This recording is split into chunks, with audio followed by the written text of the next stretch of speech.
비가 검은 솔잎을 두드리던 밤, 세금술의 세대가 숲길 한가운데 멈춰 있었다.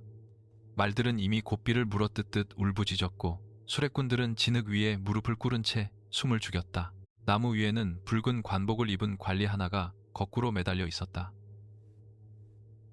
피는 빗물에 씻겨 길게 흘렀고 그 아래에서 산적 두목, 황철학이 도끼날을 닦으며 웃었다. 나라가 백성을 벗기면 산은 나라를 벗긴다. 오늘 밤 이 숲의 법은 내가 쓴다. 최려오는 그 광경을 보자마자 숨을 멈췄다.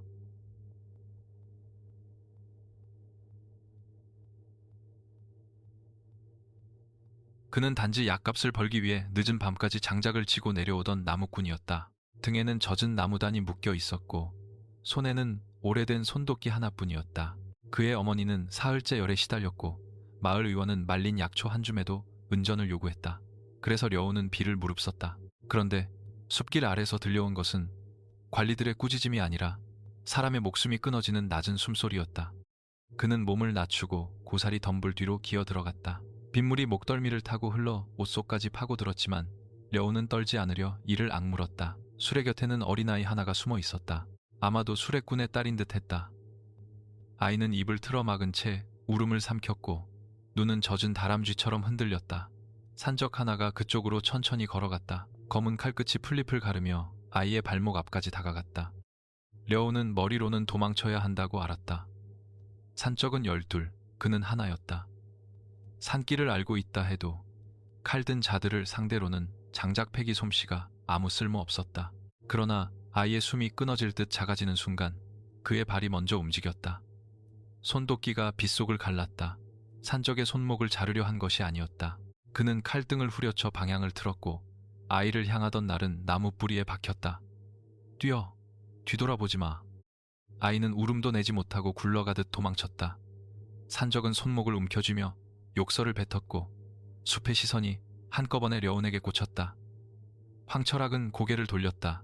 그의 얼굴에는 전쟁터에서 오래 굳은 듯한 흉터가 있었고 눈동자는 불 꺼진 수처럼 어두웠다. 그는 려운의 허리춤을 보았다. 젖은 옷 사이로 낡은 푸른 옥조각이 흔들리고 있었다. 황철학의 웃음이 터졌다. 그 물건 어디서 났느냐? 려운은 대답하지 않았다. 사실 그도 모른다. 그 옥조각은 어머니가 오래전부터 목숨처럼 지키라며 묶어준 것이었다. 굶주린 겨울에도 팔지 말라 했고 빚쟁이가 문을 두드리던 밤에도 숨기라 했다. 려운에게 그것은 출생의 증거가 아니라 어머니의 불안한 눈빛이었다. 그는 뒷걸음질 쳤다. 비에 젖은 흙이 발 뒤꿈치 밑에서 미끄러졌다. 산적들이 천천히 벌어져 반원을 만들었다. 숲길은 어느새 짐승 우리처럼 좁아졌다. 첫 번째 칼이 왼쪽 어깨를 향해 들어왔다. 려우는 장작을 피하듯 몸을 틀었지만 칼끝이 소매를 찢고 살갗을 스쳤다. 뜨거운 통증이 빗물 속에서 번졌다. 두 번째 사내가 창자루로 무릎을 후려쳤다. 려우는 넘어지며 진흙을 움켜쥐었다. 손도끼는 손에서 빠져나가 나무 뿌리 아래로 굴렀다. 그는 팔꿈치로 몸을 버티고 일어나려 했지만 누군가 등이 묶인 장작단을 짓밟았다. 젖은 나무가 부러지는 소리가 뼈처럼 울렸다. 나무꾼 하나가 의협 흉내를 내다니 세상이 참 가벼워졌군. 황철학은 천천히 다가오며 말했다. 그의 목소리는 크지 않았지만 주변 산적들은 즉시 물러섰다. 려우는 숨을 몰아쉬었다. 가슴 안쪽에서 낯선 열이 꿈틀거렸다. 분노인지 공포인지 알 수 없었다. 황철학은 그의 턱을 도끼등으로 들어 올렸다. 그 옥은 죽은 자들의 물건이다. 네가 훔쳤다면 손을 자르고 물려받았다면 이름을 말해라. 려우는 입술 사이로 빗물을 뱉었다. 나는 훔치지 않았다. 이름도 모른다. 황철학의 눈가가 가늘어졌다. 그는 그 대답을 기다렸다는 듯 웃었다. 산적 하나가 려운의 배를 걷어찼다. 공기가 폐에서 터져나갔고 려운은 옆으로 굴렀다. 시야가 흐려졌다. 그때 멀리서 아이의 울음소리가 다시 들렸다. 아이는 도망치지 못했다. 다른 산적 둘이 아이를 붙잡아 끌고 오고 있었다. 려운의 손가락이 진흙 속에서 움켜쥐듯 굳었다. 그 순간 바람이 이상하게 움직였다. 비는 아래로 떨어지고 있었지만 려운의 귓가에는 오른쪽에서 왼쪽으로 긁히는 얇은 소리가 들렸다. 마치 보이지 않는 실이 숲을 가로질러 떨리는 듯했다. 그는 본능적으로 고개를 숙였다. 바로 다음 숨에 산적의 칼이 그의 머리 위를 스쳤다. 잘린 머리카락 몇 올이 빗속에 흩어졌다. 려우는 자신이 어떻게 피했는지 알지 못했다. 다만 칼이 오기 전에 바람이 먼저 울었다. 산적들도 잠시 멈칫했다. 방금 전까지 비틀거리던 나무꾼이 눈을 감은 채 칼을 피했다. 려우는 다시 들었다.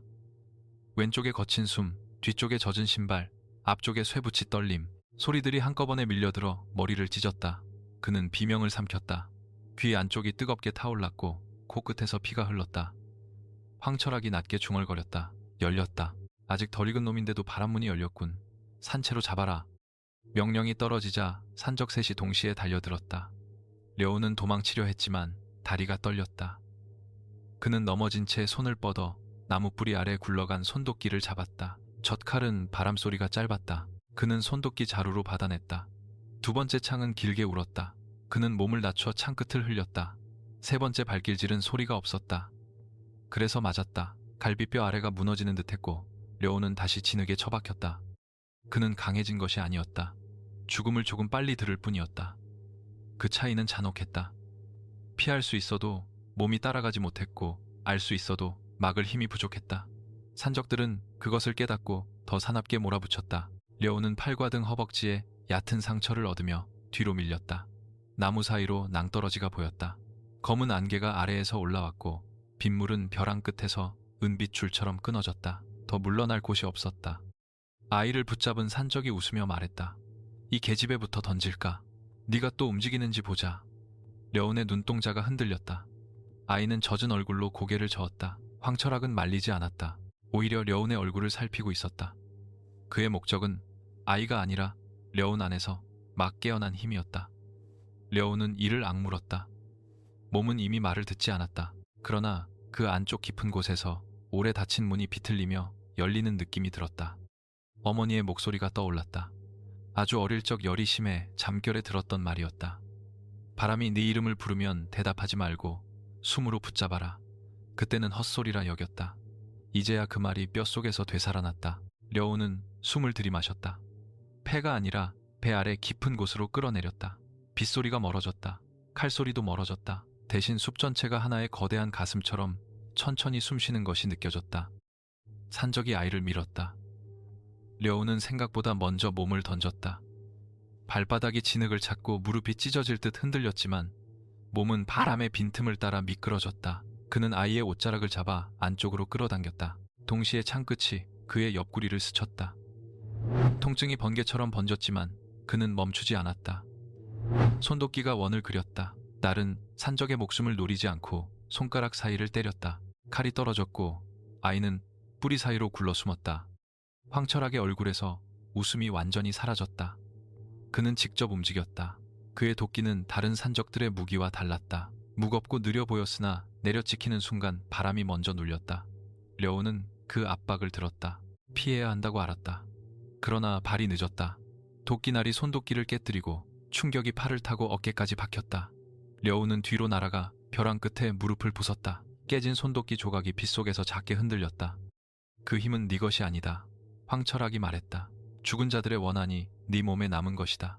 려우는 겨우 고개를 들었다. 그렇다면 더더욱 내 손에 넘길 수 없다. 말이 끝나기도 전에 황철학의 발이 그의 가슴을 짓눌렀다. 숨이 끊겼다. 눈앞이 하얗게 번졌다. 옥조각이 끈째 뜯겨 황철학의 손에 잡혔다. 그런데 옥이 그의 손바닥에 닿는 순간 숲 저편에서 낮은 울림이 퍼졌다. 땅 밑에서 북을 치는 듯 했다. 솔잎들이 한꺼번에 떨렸고 낭떠러지 아래 안개가 위로 솟구쳤다. 황철학은 옥을 쥔 손을 움찔했다. 려운의 가슴 안쪽에서는 더욱 뜨거운 기운이 돌았다. 하지만 그 힘은 순하지 않았다.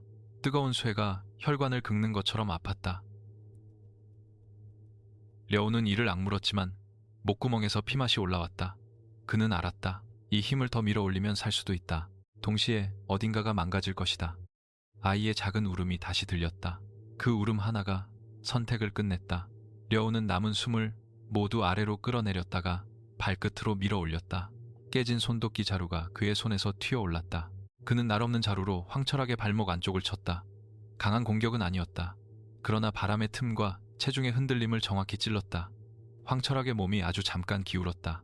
그 짧은 순간 려우는 아이를 향해 소리쳤다. 지금 뛰어. 아이는 숲속으로 달렸다. 산적 둘이 뒤쫓으려 했지만 려운이 몸을 던져 길을 막았다. 황철학은 균형을 되찾고 도끼를 옆으로 휘둘렀다. 려우는 피하지 못했다. 충격이 어깨를 때렸고 그는 벼랑 끝 밖으로 밀려났다. 손이 젖은 풀뿌리를 붙잡았다. 아래는 아무것도 보이지 않았다. 황철학이 다가와 그의 손등을 밟았다. 살고 싶으면 내 이름을 말해라. 그 옥이 부르는 진짜 이름을. 려우는 손등에 뼈가 으스러지는 듯한 고통 속에서도 웃었다. 왜 웃는지 자신도 몰랐다. 어쩌면 처음으로 무릎 꿇지 않았기 때문일지도 몰랐다. 나는 최려온이다. 나무를 패고 약값을 벌고 오늘 내 놈들이 죽이려던 아이를 살린 사람이다. 그게 지금 내 이름이다. 황철학의 눈동자에 미세한 분노가 스쳤다. 발에 힘이 들어갔다. 풀뿌리가 끊어졌다. 려온의 몸이 어둠 속으로 떨어졌다. 낭떠러지는 생각보다 깊었다. 비와 안개가 얼굴을 때렸고 나뭇가지들이 그의 등을 긁었다. 려온은 떨어지는 동안에도 바람을 들었다. 위에서 멀어지는 웃음, 아이가 숲을 빠져나가는 작은 발소리, 황철학이 부하들에게 옥을 보이라고 명령하는 목소리, 그리고 더 아래 돌문이 아주 오래 기다렸다는 듯 낮게 열리는 소리. 그는 마지막 힘으로 몸을 틀었다. 바람의 결을 따라 구른 덕분에 바위의 정면으로 부딪히지는 않았다. 그래도 충격은 잔혹했다. 려우는 진흙과 낙엽 더미를 뚫고 바닥에 떨어졌다. 숨이 부섰다가 늦게 돌아왔다. 온몸이 자기 것이 아닌 듯 무거웠고 귀에서는 계속 바람 울음이 들렸다. 그는 움직이려 했지만 손끝만 떨렸다. 비는 여기까지도 내려왔고 낭떠러지 위의 불빛은 벌써 별처럼 작았다. 눈꺼풀이 감기려는 순간 젖은 땅 아래에서 희미한 푸른 빛이 번졌다. 그것은 자연의 빛이 아니었다. 려우는 고통을 참으며 고개를 돌렸다. 바위벽 안쪽에 작은 돌문이 있었다. 문은 반쯤 열려 있었고 그 위에는 오래된 글자가 칼자국처럼 새겨져 있었다. 그는 글을 거의 몰랐지만 이상하게 그 이름만은 읽을 수 있었다. 최씨 가문 바람뼈를 지키는 자. 그 문구가 눈에 들어온 순간 그의 가슴 속 뜨거운 기운이 다시 한번 맥박쳤다. 려우는 떨리는 손으로 자신의 목을 더듬었다. 옥은 빼앗겼다. 돌문 안에서 마른 기침 소리가 들렸다. 려우는 심장이 멎는 줄 알았다. 어둠 속에 누군가 있었다. 한쪽 팔이 없는 노인이 낡은 등불을 들고 서 있었다. 흰 수염은 비에 젖지 않았고 눈빛은 칼끝보다 차가웠다. 노인은 려운을 내려다보며 말했다. 살고 싶으냐? 그러면 지금부터 숨 쉬지 마라. 려운은 대답하려 했지만 피가 먼저 입술을 적셨다. 노인의 등불 뒤로 수십 개의 무덤이 모습을 드러냈다. 그 무덤들은 이름이 없었다. 다만 모두 같은 방향을 향해 서 있었다.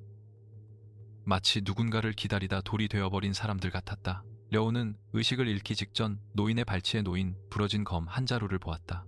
검집에는 자신이 빼앗긴 옥 조각과 같은 문양이 새겨져 있었다. 숲 위에서는 여전히 산적들의 횃불이 흔들렸고 아래에서는 오래 묻힌 비밀이 입을 열고 있었다. 그 밤 나무꾼 최려오는 죽음 대신 문을 만났다. 노인의 말은 칼보다 먼저 려운의 목을 눌렀다.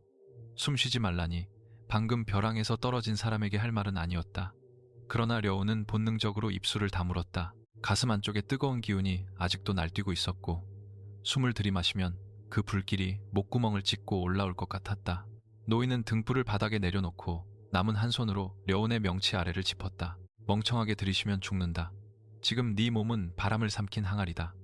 려운은 눈을 부릅떴다. 숨을 참자 머릿속이 하얘졌고 귓속에서는 여전히 빗소리와 칼소리가 뒤섞여 울렸다. 노인의 손가락이 3번 눌렀다. 첫 번째는 배 아래 깊은 곳, 두 번째는 갈비뼈 사이, 세 번째는 목 아래였다. 그때 막혔던 숨이 아주 가늘게 빠져나갔다. 려우는 기침하려 했으나 노인이 턱을 쥐었다. 기침도 사치다. 살아남고 싶으면 몸이 아니라 바람에게 먼저 양보해라. 그 말이 무슨 뜻인지 알 수 없었다. 다만 려우는 노인의 손끝이 닿는 곳마다 안쪽에 뜨거운 기운이 조금씩 길을 잃고 식는 것을 느꼈다. 고통은 줄지 않았다. 오히려 또렷해졌다. 어깨의 충격, 옆구리에 찢긴 통증, 손등에 짓눌린 감각이 차례로 살아났다. 그러나 죽음처럼 무겁던 가슴은 조금 열렸다. 노인은 젖은 천을 그의 입가에 대고 낮게 말했다. 피를 삼키지 마라. 삼킨 피는 원한보다 오래 남는다. 려우는 천천히 옆으로 고개를 돌려 피를 뱉었다. 빗물에 섞인 붉은 자국이 돌바닥 틈으로 흘러들어갔다. 그제야 그는 자신이 누운 곳을 제대로 보았다. 돌문 안쪽은 작은 무덤방이었다. 벽에는 낡은 검자국이 길게 남아 있었고 바닥에는 이름 없는 위패들이 줄지어 놓여 있었다. 노인은 그 위패들 사이를 아무렇지 않게 지나가며 낡은 항아리 하나를 열었다. 운이 좋았다. 아니 나빴다. 산놈에게 이곳은 빚을 요구한다. 려우는 마른 목소리로 물었다. 어르신은 누구십니까? 노인은 항아리에서 검은 약초를 꺼내 돌절구에 넣었다. 절구질은 조용했지만 묘하게 일정한 박자로 울렸다. 려운의 귀에는 그 소리가 심장 박동처럼 들렸다. 노인은 대답 대신 약초 찌꺼기를 천에 싸서 그의 옆구리에 눌렀다. 려운은 이를 악물었다. 노인은 눈썹 하나 움직이지 않았다. 묻기 전에 살아라. 이름은 산자가 부르는 것이지 시체가 듣는 장식이 아니다. 그때 돌문 밖에서 희미한 소리가 내려왔다. 밧줄이 젖은 바위에 긁히는 소리였다. 려운의 몸이 먼저 굳었다. 위에서 산적들이 내려오고 있었다. 노인은 등불을 손가락으로 눌러 빛을 줄였다. 무덤방이 순식간에 어두워졌다. 려운은 숨을 참으려 했지만 통증 때문에 가슴이 떨렸다. 노인은 그의 귀 가까이 입을 가져갔다. 잘 들어라. 발소리가 몇이냐? 맞히면 산다. 틀리면 둘 다 죽는 척이라도 해야 한다. 려운은 미친 사람을 보는 눈으로 노인을 보았다. 그러나 노인은 진심이었다. 밖에서는 비가 돌을 때리고 밧줄이 흔들리고 누군가 낮게 욕을 했다. 소리들이 한꺼번에 엉켜 들어왔다. 려운은 눈을 감았다. 아까 벼랑 위에서 들었던 그 가느다란 바람의 떨림을 찾으려 했다. 하나는 무겁고 느렸다. 하나는 발끝을 끌었다. 또 하나는 숨이 짧았다. 그는 입술을 떨며 속삭였다. 셋입니다. 아니, 뒤에 하나 더 있습니다. 노인의 눈에 아주 작은 빛이 스쳤다. 넷이다. 그래도 반은 살았다. 그는 벽에 걸린 낡은 삿갓을 들어 려운의 몸 위에 덮었다. 그리고 위패 몇 개를 일부러 넘어뜨려 방 안이 오래전 무너진 무덤처럼 보이게 만들었다. 산적 하나가 돌문 앞까지 내려와 횃불을 들이밀었다. 젖은 불빛이 방 안을 핥았다. 려운은 삿갓 밑에서 숨을 멈췄다. 귀 안쪽에서는 산적의 칼집이 허벅지에 부딪히는 소리까지 들렸다. 여긴 썩은 무덤뿐입니다. 산적이 위를 향해 말했다. 다른 자가 대답했다. 두목이 산채로 찾으랬다. 시체라도 뒤져. 산적이 안으로 들어오려는 순간 노인이 허리를 굽힌 채 마른 기침을 했다. 그는 정말로 늙고 힘없는 묘지기처럼 보였다. 손대지 마라. 여긴 역병으로 죽은 자들 자리다. 산적의 발이 멈췄다. 역병이라는 말은 칼보다 빠르게 사람을 물렸다. 그는 욕을 뱉고 물러섰다. 산적들의 발소리가 멀어졌지만 노인은 한동안 움직이지 않았다. 려운도 숨을 풀지 못했다. 잠시 뒤 노인이 삿갓을 치웠다. 살고 싶으면 내 귀를 믿되 네 몸은 의심해라. 듣는 것과 움직이는 것은 다른 일이다. 벼랑 위에서 너는 그 차이 때문에 죽을 뻔했다. 려운은 겨우 몸을 일으켰다. 그 힘은 무엇입니까? 노인은 벽에 기대앉아 빗물 떨어지는 소리를 들었다. 힘이라 부르기엔 아직 부끄러운 구멍이다. 노인은 자신을 독고선이라 했다. 한때는 칼을 들었으나 지금은 무덤을 지킨다고 했다. 려운은 더 묻고 싶었지만 노인의 눈빛이 질문을 허락하지 않았다. 독고선은 무덤방 안쪽의 좁은 통로를 열었다. 안에는 마른 장작더미와 오래된 우물, 그리고 천장 틈으로 비가 떨어지는 훈련장이 있었다. 려운은 눈을 의심했다. 무덤 아래에 이런 공간이 있을 줄은 몰랐다. 독고선은 장작 하나를 던졌다. 쪼개라. 려운은 어깨를 움켜쥐었다. 지금 말입니까? 독고선은 고개를 끄덕였다. 죽지 않았으면 지금이다. 죽은 뒤에는 못한다.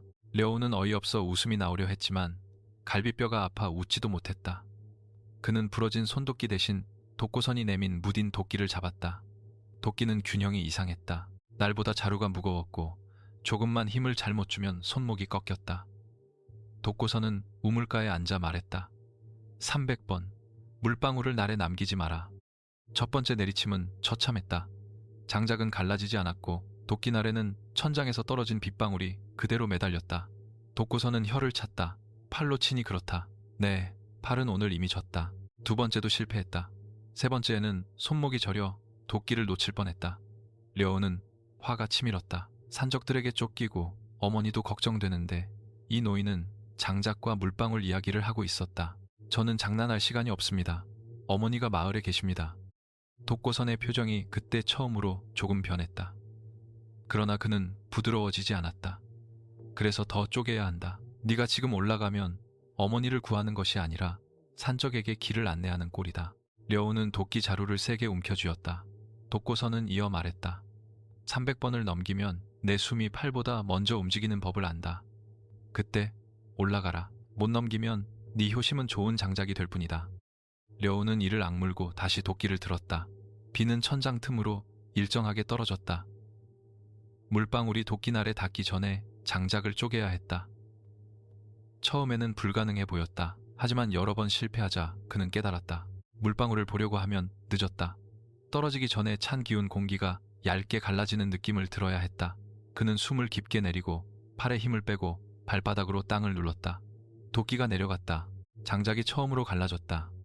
독고서는 칭찬하지 않았다. 대신 작은 돌멩이를 던져 려운의 무릎을 맞췄다. 무릎이 높다. 다시 려운은 분노를 삼키며 도끼를 들었다. 10번, 20번, 50번이 지나자 상처가 다시 열리는 듯 했다. 그러나 이상하게도 몸은 조금씩 덜 흔들렸다. 숨을 먼저 내리고 도끼는 나중에 내려갔다. 빗방울은 여전히 빠르게 떨어졌지만 려운의 귀에는 그 사이에 아주 작은 빈틈이 생겼다. 그는 그 빈틈에 도끼를 꽂았다. 100번을 넘기자 손바닥이 벗겨졌다. 200번 가까이 가자 눈앞이 흔들렸다. 독고서는 그때마다 물 한 모금만 허락했다. 목마름도 스승이다. 너무 마시면 몸이 둔해진다. 려우는 속으로 욕을 삼켰다. 노인은 귀신보다 지독했다. 그러나 300번째 장작이 갈라지는 순간 도끼날에는 빗방울이 남지 않았다. 물은 날에 닿기 전 옆으로 흩어졌다. 려우는 자신이 힘으로 친 것이 아님을 알았다. 숨이 먼저 길을 냈다. 독고서는 그제야 일어섰다. 첫 문은 귀로 열리고 둘째 문은 숨으로 열린다. 내 안의 것은 아직 첫 문턱에 걸쳤다. 오늘 배운 건 무공이 아니다. 죽지 않는 자세다. 려우는 무릎을 꿇고 숨을 몰아쉬었다. 온몸이 비어버린 듯 했지만 머릿속은 묘하게 맑았다. 그는 처음으로 주변의 소리가 위험만은 아니라는 것을 느꼈다. 빗물, 우물, 장작, 노인의 옷자락 모두 다른 방향의 숨을 갖고 있었다. 새벽 무렵 독고서는 려운에게 죽 한 그릇을 내밀었다. 죽은 묽고 싱거웠지만 려운은 그것을 세상에서 가장 귀한 음식처럼 삼켰다. 독고서는 맞은편에서 말린 뿌리를 씹었다. 네, 허리춤의 옥은 청풍옥이다. 옛 금산대의 표식이지. 려운은 숟가락을 멈췄다. 처음 듣는 이름이었다. 독고서는 시선을 피하지 않았다. 금산대는 왕을 지키는 칼이었으나 어느 밤 역적의 이름을 뒤집어 쓰고 사라졌다. 려운의 손이 떨렸다. 그게 저와 무슨 상관입니까? 독고서는 대답하기 전에 오래 침묵했다. 무덤방 위쪽에서 물방울이 떨어지는 소리만 이어졌다. 상관없기를 바랐다면 네 어미가 그 옥을 내게 묶어주지 않았을 것이다. 려운은 고개를 들었다. 제 어머니를 아십니까? 독고선의 눈동자가 아주 잠깐 흔들렸다. 네가 어머니라 부르는 여인은 너를 낳은 사람이 아니다. 하지만 네 목숨을 2번 살린 사람이다. 그 말은 려운의 가슴을 도끼보다 깊게 찍었다. 그는 일어나려 했지만 다리가 풀려 다시 주저앉았다. 어릴 적 기억들이 빗물처럼 흩어졌다. 열난 밤마다 손을 잡아주던 사람, 굶주린 겨울 자신, 몫의 밥을 덜어주던 사람, 옥을 팔지 말라며 울던 사람. 낳지 않았다는 말이 그 사랑을 지우지는 못했다. 그러나 그 사랑이 숨긴 비밀은 갑자기 너무 무거워졌다. 그럼 저는 누구입니까? 독고서는 바로 답하지 않았다. 그는 벽에 걸린 오래된 검집을 내려 려운 앞에 놓았다. 검집의 문양은 빼앗긴 옥과 같았다. 그 이름을 듣고 싶다면 먼저 살아남아라. 이름은 복수보다 무겁다. 준비 안 된 자가 들으면 자기 발목을 묶는다. 려운은 주먹을 움켜쥐었다. 저는 지금 당장 올라가야 합니다. 산적들이 마을로 가면 어머니가 위험합니다. 독고서는 검집을 다시 벽에 걸었다. 이미 갔을 것이다. 려운의 얼굴에서 피가 빠졌다. 그는 비틀거리며 통로를 향해 걸었다. 독고서는 막지 않았다. 대신 낮은 목소리로 말했다. 가라. 다만 네가 뛰는 길 위에는 네 분노보다 빠른 칼이 있다. 려운은 멈췄다. 독고서는 등불을 들고 그 뒤에 섰다. 네, 어머니를 살리고 싶다면 마을로 바로 가지 마라. 동쪽 물길을 타라. 산적은 길을 막지만 물소리는 사람 발자국을 숨긴다. 그리고 네 귀가 오늘 배운 것을 잊지 않게 해라. 려운은 고개를 숙였다. 그것은 감사인지 분노인지 자신도 알 수 없었다. 그는 젖은 겉옷을 다시 걸치고 독고선이 내민 짧은 나무 막대를 받았다. 칼도 도끼도 아니었다. 그저 단단한 3번 나무 가지를 깎은 막대였다. 이걸로 무엇을 하라는 겁니까? 독고서는 건조하게 말했다. 죽지 말라는 뜻이다. 날 있는 무기는 초보를 용감하게 만들고 용감한 초보는 가장 빨리 눕는다. 려우는 처음으로 아주 작게 웃었다. 그들이 돌문을 나섰을 때 새벽비는 가늘어져 있었다. 벼랑 위에서는 아직 산적들의 흔적이 남아 있었고 진흙에는 여러 방향의 발자국이 어지럽게 찍혀 있었다. 려우는 눈보다 귀를 먼저 열었다. 서쪽에서는 무거운 말발굽이 멀어졌고 북쪽에서는 젖은 수풀을 헤치는 작은 무리가 움직였다. 동쪽 물길 근처에는 이상할 정도로 소리가 없었다. 독고선이 속삭였다. 소리가 없는 곳을 의심해라. 매복은 늘 조용함을 가장한다. 말이 끝나자마자 물길 옆 바위 뒤에서 화살 하나가 날아왔다. 려우는 바람의 떨림을 들었지만 몸은 늦었다. 독고선이 한 걸음 앞으로 나서며 소매로 화살을 쳐냈다. 한 팔뿐인 노인의 움직임은 작았고 거의 보이지 않았다. 그러나 화살은 힘을 잃고 진흙에 박혔다. 산적 둘이 모습을 드러냈다. 그들은 려운을 보고 입꼬리를 올렸다. 살아있었군. 두목이 좋아하겠어. 이번엔 벼랑보다 깊은 곳으로 보내주마. 려운은 나무 막대를 쥐었다. 손바닥은 여전히 아팠고 몸은 피곤했다. 그러나 어젯밤과 달랐다. 그는 칼끝만 보지 않았다. 산적의 어깨가 먼저 굳는 순간 발목이 어느 쪽으로 무게를 싣는지 들었다. 첫 번째 사내가 찔러왔다. 려우는 막지 않고 반걸음 옆으로 비켰다. 막대가 손목을 툭 쳤다. 약한 타격이었지만 칼끝이 물길로 떨어졌다. 두 번째 사내가 덤비자려오는 숨을 내리고 무릎을 낮췄다. 그래도 완벽하지 않았다. 두 번째 산적의 팔꿈치가 려운의 턱을 스쳤고 눈앞에 불꽃이 튀었다. 그는 뒤로 물러나다 돌에 걸려 넘어질 뻔했다. 독고서는 도와주지 않았다. 그저 차갑게 말했다. 듣기만 하면 장님이고 보기만 하면 귀머머리다. 둘을 같이 써라. 려운은 입안에 피맛을 삼키지 않고 뱉었다. 다음 공격이 올 때 그는 산적의 눈이 아니라 어깨와 발 그리고 칼이 가르는 습한 공기를 함께 느꼈다. 막대가 짧게 움직였다. 산적의 무릎 안쪽이 꺾였고 몸이 앞으로 무너졌다. 려운은 그를 해치지 않고 옆으로 밀어 물웅덩이에 처박았다. 첫 번째 산적이 칼을 다시 잡으려 했지만 독고선의 발이 칼등을 밟았다. 노인은 산적을 내려다보며 낮게 물었다. 황철학은 어디로 갔느냐? 산적은 침을 뱉으려다 독고선의 눈빛을 보고 멈췄다. 마을이다. 나무꾼의 늙은 어미를 찾으러 갔다. 려운의 숨이 거칠어졌다. 안쪽에 뜨거운 기운이 다시 꿈틀거렸다. 당장 달려가고 싶었다. 하지만 독고선이 그의 어깨를 잡았다. 손은 하나뿐이었지만 산보다 무거웠다. 지금 그 기운을 밀어올리면 내 귀부터 멀어질 것이다. 분노는 바람을 키우지 않는다. 방향을 잃게 할 뿐이다. 려운은 이를 악물었다. 그래도 가야 합니다. 독고선은 한참 그를 보다가 손을 놓았다. 그래, 이제는 네가 선택할 차례다. 동쪽 물길은 마을 뒤편으로 이어졌다. 려운은 뛰면서도 숨을 세었다. 3번 들이마시고 5번에 나누어 내쉬었다. 독고선이 뒤에서 따라왔지만 발소리는 거의 없었다. 숲은 새벽빛 속에서도 어두웠고 젖은 나뭇가지는 얼굴을 때렸다. 멀리서 연기 냄새가 났다. 려운의 심장이 내려앉았다. 마을 쪽 하늘이 회색으로 번지고 있었다. 독고선은 낮게 말했다. 불이 크지 않다. 겁을 주려는 불이다. 아직 늦지 않았다. 려운은 그 말에 매달리듯 달렸다. 그러나 마을이 보이는 언덕에 올라섰을 때 그는 발을 멈출 수밖에 없었다. 집들은 무너지지 않았지만 광장 한가운데 사람들이 무릎을 꿇고 있었다. 황철학의 부하들이 그들을 둘러싸고 있었고 려운의 어머니는 우물가에 앉아 있었다. 그녀의 얼굴은 창백했지만 눈은 이상하게도 두려움보다 슬픔이 깊었다. 황철학은 그녀 앞에 청풍옥을 들이밀고 있었다. 이 아이가 누구인지 이제는 말해야겠지. 려운은 언덕에 풀을 움켜쥐었다. 손톱 밑으로 흙이 파고들었다. 독고선은 그의 옆에서 아무 말도 하지 않았다. 바람이 마을 쪽에서 불어왔다. 그 바람 속에는 어머니의 기침 산적들의 웃음 그리고 황철학의 낮은 목소리가 섞여 있었다. 려운은 처음으로 도망치고 싶었다. 진실이 칼보다 두려웠기 때문이다. 그때 어머니가 고개를 들어 언덕 쪽을 보았다.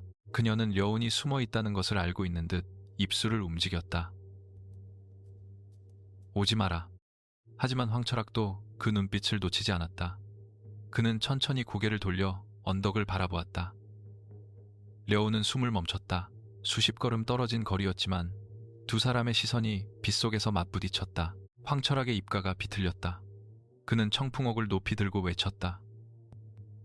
나무꾼아, 내 어미가 널 부르지 않는구나. 그럼 내가 부르마. 최 씨의 마지막 씨앗아 내려와라. 려온의 귓속에서 바람이 한꺼번에 울었다. 언덕 아래 마을은 불타고 있었지만 이상할 만큼 조용했다. 집지붕 끝에서 붉은 혀가 일렁였고 연기는 낮게 깔려 사람들의 무릎 주변을 감쌌다. 누구도 크게 울지 못했다. 산적들의 칼이 목덜미 가까이 떠 있었고 아이들은 어른들의 품속에서 소리 없이 떨었다. 려온은 풀숲에 엎드린 채 주먹을 움켜쥐었다. 황철학은 우물가에 앉은 어머니 앞에서 청풍옥을 흔들며 말했다. 이 돌은 거짓말을 싫어한다. 내 입이 먼저 열릴까? 내 아들의 가슴이 먼저 열릴까? 어머니의 이름은 오랫동안 박소담이었다. 려온은 그렇게만 알고 자랐다. 산김에서 약초를 말리고 해진 옷을 기워 입으며 남의 눈을 피하는 여인. 그러나 지금 산적들 앞에 앉은 그녀의 눈빛은 마을 여인의 것이 아니었다. 지친 몸은 흔들렸지만 시선만은 칼끝처럼 곧았다. 그녀는 황철학을 보지 않고 언덕의 숲그늘을 향해 아주 작게 고개를 저었다. 려온은 그 뜻을 알았다. 내려오지 말라는 뜻이었다. 그래서 더 내려가고 싶었다. 독고서는 그의 옆에서 낮게 숨을 골랐다. 뛰면 모두 죽는다. 려온은 이를 악물고 대답했다. 가만히 있으면 어머니가 죽습니다. 노인은 그의 어깨를 움켜쥐었다. 손가락은 마른 가지 같았지만 힘은 바위처럼 단단했다. 저 불을 봐라. 집을 태우는 불이 아니다. 사람을 몰아넣는 불이다. 연기가 아래로 깔리고 있다. 보통 불이 아니다. 려온은 뒤늦게 깨달았다. 연기는 위로 오르지 않고 마을 바닥을 기어다녔다. 그 냄새는 나무 타는 냄새와 달랐다. 젖은 풀 쓴 약초, 오래된 쇠그릇을 달군 듯한 냄새가 섞여 있었다. 려온은 숨을 들이마시려다 목이 따갑게 막히는 것을 느꼈다. 독고선이 즉시 그의 등을 눌렀다. 얕게 쉬어라. 코로 들이마시지 말고 혀 밑으로 공기를 흘려라. 독은 겁을 먹은 숨을 먼저 파고든다. 려온은 분노를 억누르고 배 아래로 숨을 내렸다. 어제 배운 도끼질의 박자가 희미하게 살아났다. 황철학은 마을 사람들 사이를 걸었다. 그는 무작정 소리치지 않았다. 오히려 조용했다. 그 조용함 때문에 더 두려웠다. 19년 전 이 숲길을 지나던 금산대 잔당이 있었다. 그들은 왕의 밀지를 품고 달아났고 누군가는 그들을 숨겨주었다. 또 누군가는 그 은신처를 팔았다. 황철학의 말에 마을 사람 몇이 고개를 숙였다. 려온은 등골이 서늘해졌다. 독고선의 눈도 차갑게 가늘어졌다. 그 이야기는 단순한 협박이 아니었다. 마을 이장 고문식이 땅에 이마를 박았다. 우리는 모릅니다. 그때 일은 오래전입니다. 황철학은 웃지 않았다. 그는 이장의 머리 위에 도끼 자루를 얹고 천천히 눌렀다. 모르면 왜 떨지? 내 집 뒤뜰에 묻힌 낡은 말 한 장도 모르는가? 금산대의 길잡이가 이 마을에서 마지막으로 말먹이를 구했다는 것도 모르는가? 이장의 어깨가 무너졌다. 려온은 어릴 때 이장이 어머니를 볼 때마다 눈을 피하던 이유를 떠올렸다. 소담은 그제야 입을 열었다. 목소리는 약했지만 연기 속에서도 똑바로 뻗었다. 그 아이는 아무것도 모른다. 황철학은 그녀에게 다가가 몸을 낮췄다. 그래서 묻는 것이다. 모르는 아이를 왜 19년이나 숨겼는가? 소담은 입술을 깨물었다. 려온은 더 참지 못하고 몸을 일으키려 했다. 독고선이 막으려 했지만 이번에는 려온이 먼저 손을 들어 그를 멈췄다. 그는 무작정 뛰지 않았다. 마을로 내려가는 바람의 틈을 듣기 시작했다. 마을 외곽에는 산적 7이 있었다. 2명은 지붕 위, 3은 광장 주변, 2은 우물 뒤쪽에 숨어 있었다. 그러나 더 위험한 것은 연기였다. 연기는 땅을 따라 흘러 도망길을 막고 있었다. 려온은 숨을 짧게 나누었다. 3번 들이쉬고 5번 내쉬는 박자가 너무 느리다는 것을 깨달았다. 연기 속에서는 들이마시는 것보다 내쉬는 것이 먼저였다. 그는 배 아래를 조이고 남은 공기를 얇게 뽑아 길을 만들었다. 독고선이 그의 눈빛을 보고 낮게 말했다. 터득한 것이냐? 려온은 고개를 저었다. 아직 아닙니다. 하지만 저 연기 안에서 오래 숨쉬는 법은 알 것 같습니다.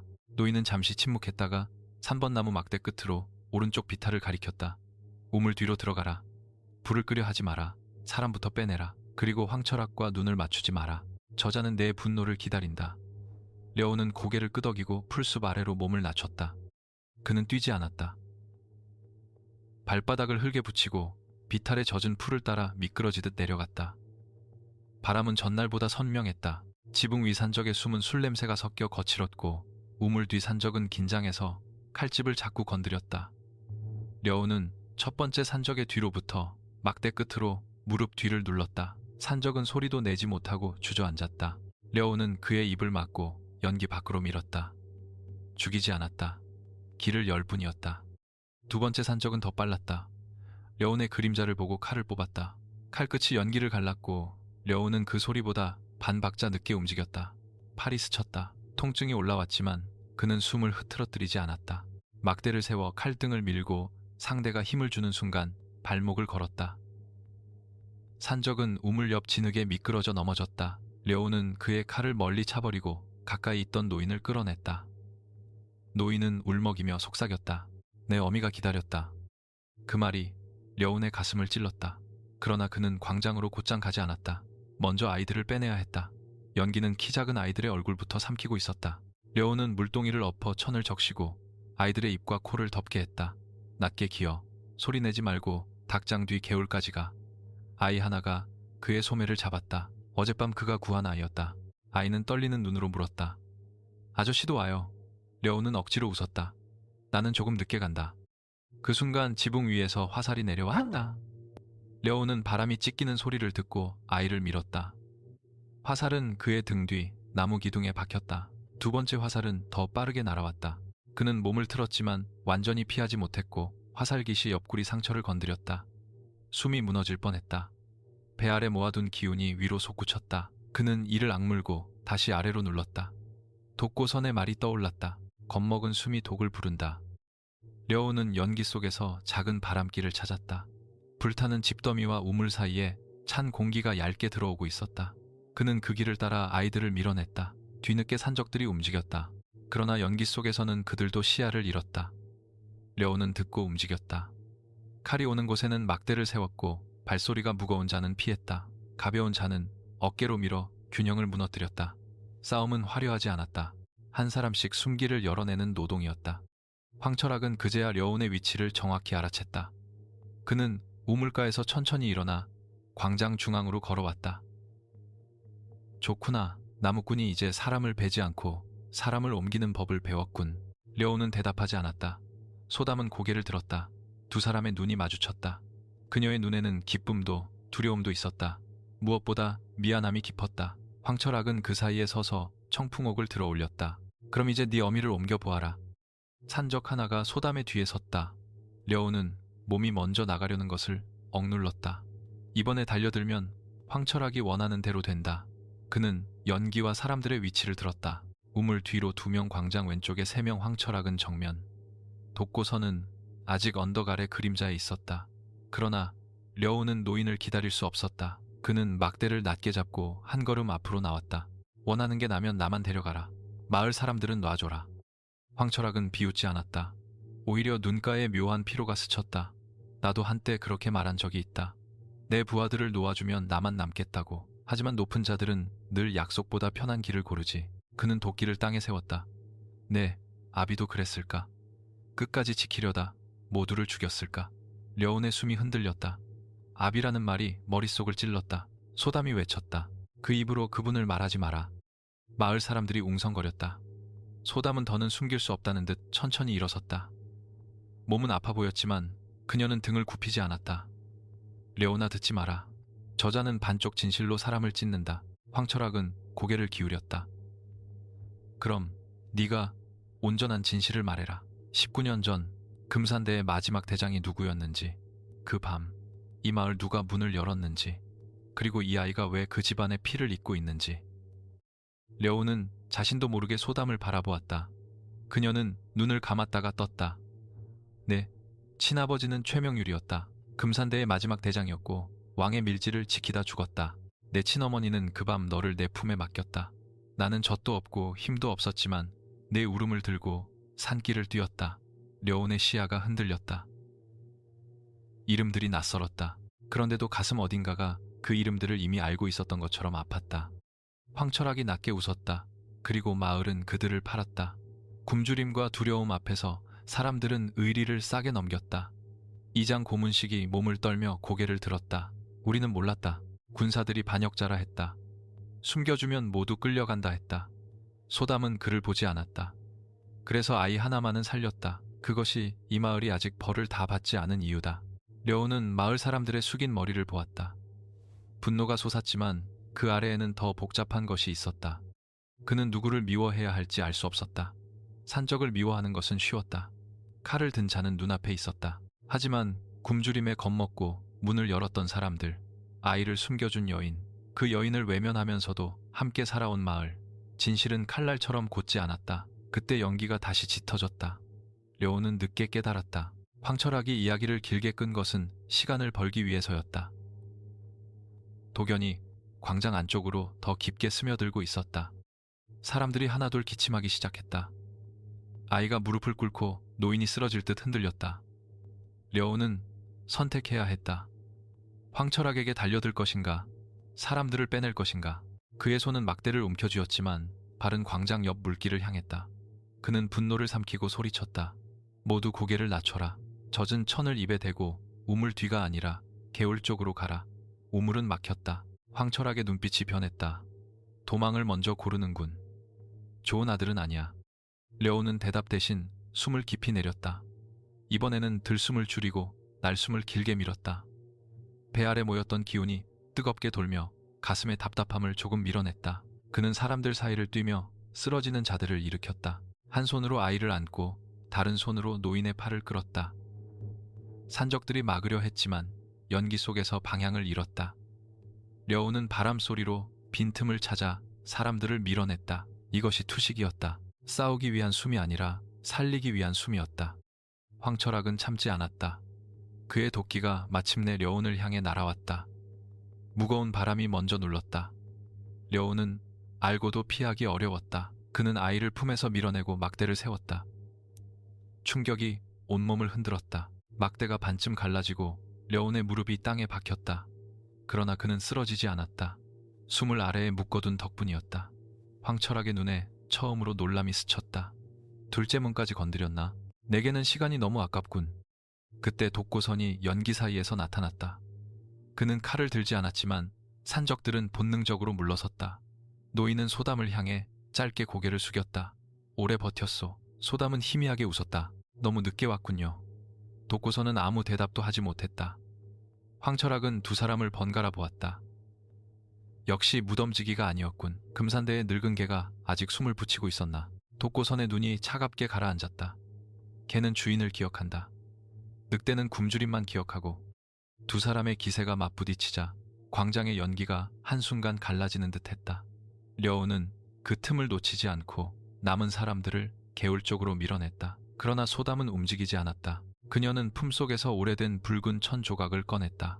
피가 아니라 세월에 바랜 붉은 빛이었다. 그 안에는 작은 은침과 낡은 실매듭이 감겨 있었다. 그녀는 그것을 여운의 손에 쥐어주었다. 네, 친어머니가 남긴 것이다. 상처를 꿰매는 물건이 아니라 길을 잇는 물건이다. 려우는 천 조각을 내려다보았다. 손끝이 떨렸다. 왜 이제야 말합니까? 소담의 눈에 눈물이 고였지만 흘러내리지는 않았다. 네가 나무꾼으로 늙을 수 있기를 바랐다. 칼과 밀지와 왕의 이름이 없는 삶을 살기를 바랐다. 그게 거짓이라도 하루만 더 평범하게 살게 하고 싶었다. 려우는 아무 말도 할 수 없었다. 원망은 목까지 올라왔지만 그녀의 야윈 손을 보는 순간 사라지지 못하고 가슴에 걸렸다. 황철학이 도끼를 들어 올렸다. 독고선이 막으려 했지만 산적 둘이 동시에 달려들어 그의 길을 늦췄다. 려우는 몸을 던져 소담 앞에 섰다. 도끼는 내려오지 않았다. 황철학은 일부러 멈췄다. 그의 목적은 죽이는 것이 아니라 무너뜨리는 것이었다. 네가 지키려는 마을이 네 집안을 팔았다. 네가 어머니라 부르는 여인은 네 이름을 숨겼다. 그래도 지킬 것이냐? 려우는 숨을 떨며 말했다. 그래도 지금은 살아있는 사람들이다. 그 대답에 황철학의 얼굴이 잠깐 굳었다. 마치 오래전 자신도 잃어버린 문장을 들은 듯했다. 그러나 그는 곧 차갑게 웃었다. 그러면 더 오래 아프겠군. 그는 손짓했다. 산적들이 후퇴하기 시작했다. 불길은 더 번지지 않았지만 연기는 이미 마을을 망가뜨린 뒤였다. 떠나기 직전 황철학은 청풍옥을 다시 품에 넣었다. 옥은 내가 가져간다. 네가 이름을 감당할 수 있게 되면 흑아채로 올라와 찾아가라. 그때는 아이처럼 울지 말고. 산적들이 숲으로 사라진 뒤에도 사람들은 한동안 움직이지 못했다. 려우는 그제야 무릎을 꿇었다. 몸속의 기운이 끊어지듯 사라졌고 귀에서 높은 소리가 울렸다. 그는 피를 토할 것 같았지만 삼키지 않았다. 독고선이 다가와 그의 등을 짚었다. 오늘 너는 이긴 것이 아니다. 겨우 숨을 나눴을 뿐이다. 하지만 그 숨이 사람들을 살렸다. 려우는 고개를 들었다. 마을 사람 몇이 그를 바라보고 있었지만 누구도 쉽게 말을 걸지 못했다. 소담은 려운 곁에 앉았다. 그녀의 손은 차가웠다. 려우는 그 손을 잡았다. 화내고 싶었다. 왜 숨겼느냐고. 왜 자신이 다른 사람의 죄와 왕의 밀지와 죽은 가문의 이름을 짊어져야 하느냐고 묻고 싶었다. 그러나 그녀의 손바닥에는 오래된 흉터들이 있었다. 그 손이 자신을 업고 산길을 달렸다는 것을 들은 뒤였다. 려우는 결국 묻지 못했다. 소담이 먼저 속삭였다. 려우나, 아니 내 첫 이름을 들어야 한다. 바람이 잠시 멈춘 듯했다. 독고선도 눈을 감았다. 소담은 떨리는 숨을 가다듬고 붉은 천조각을 려운의 손 위에 덮었다. 네가 태어났을 때 네 친어머니는 너를 최유담이라 불렀다. 바람을 담되 바람에 삼켜지지 말라는 뜻이었다. 최유담. 그 이름이 려운의 안에서 낯설게 울렸다. 동시에 청풍옥을 빼앗긴 빈자리가 뜨겁게 맥박쳤다. 멀리 숲 위로 까마귀가 날았다. 흑아채가 그를 부르고 있었다.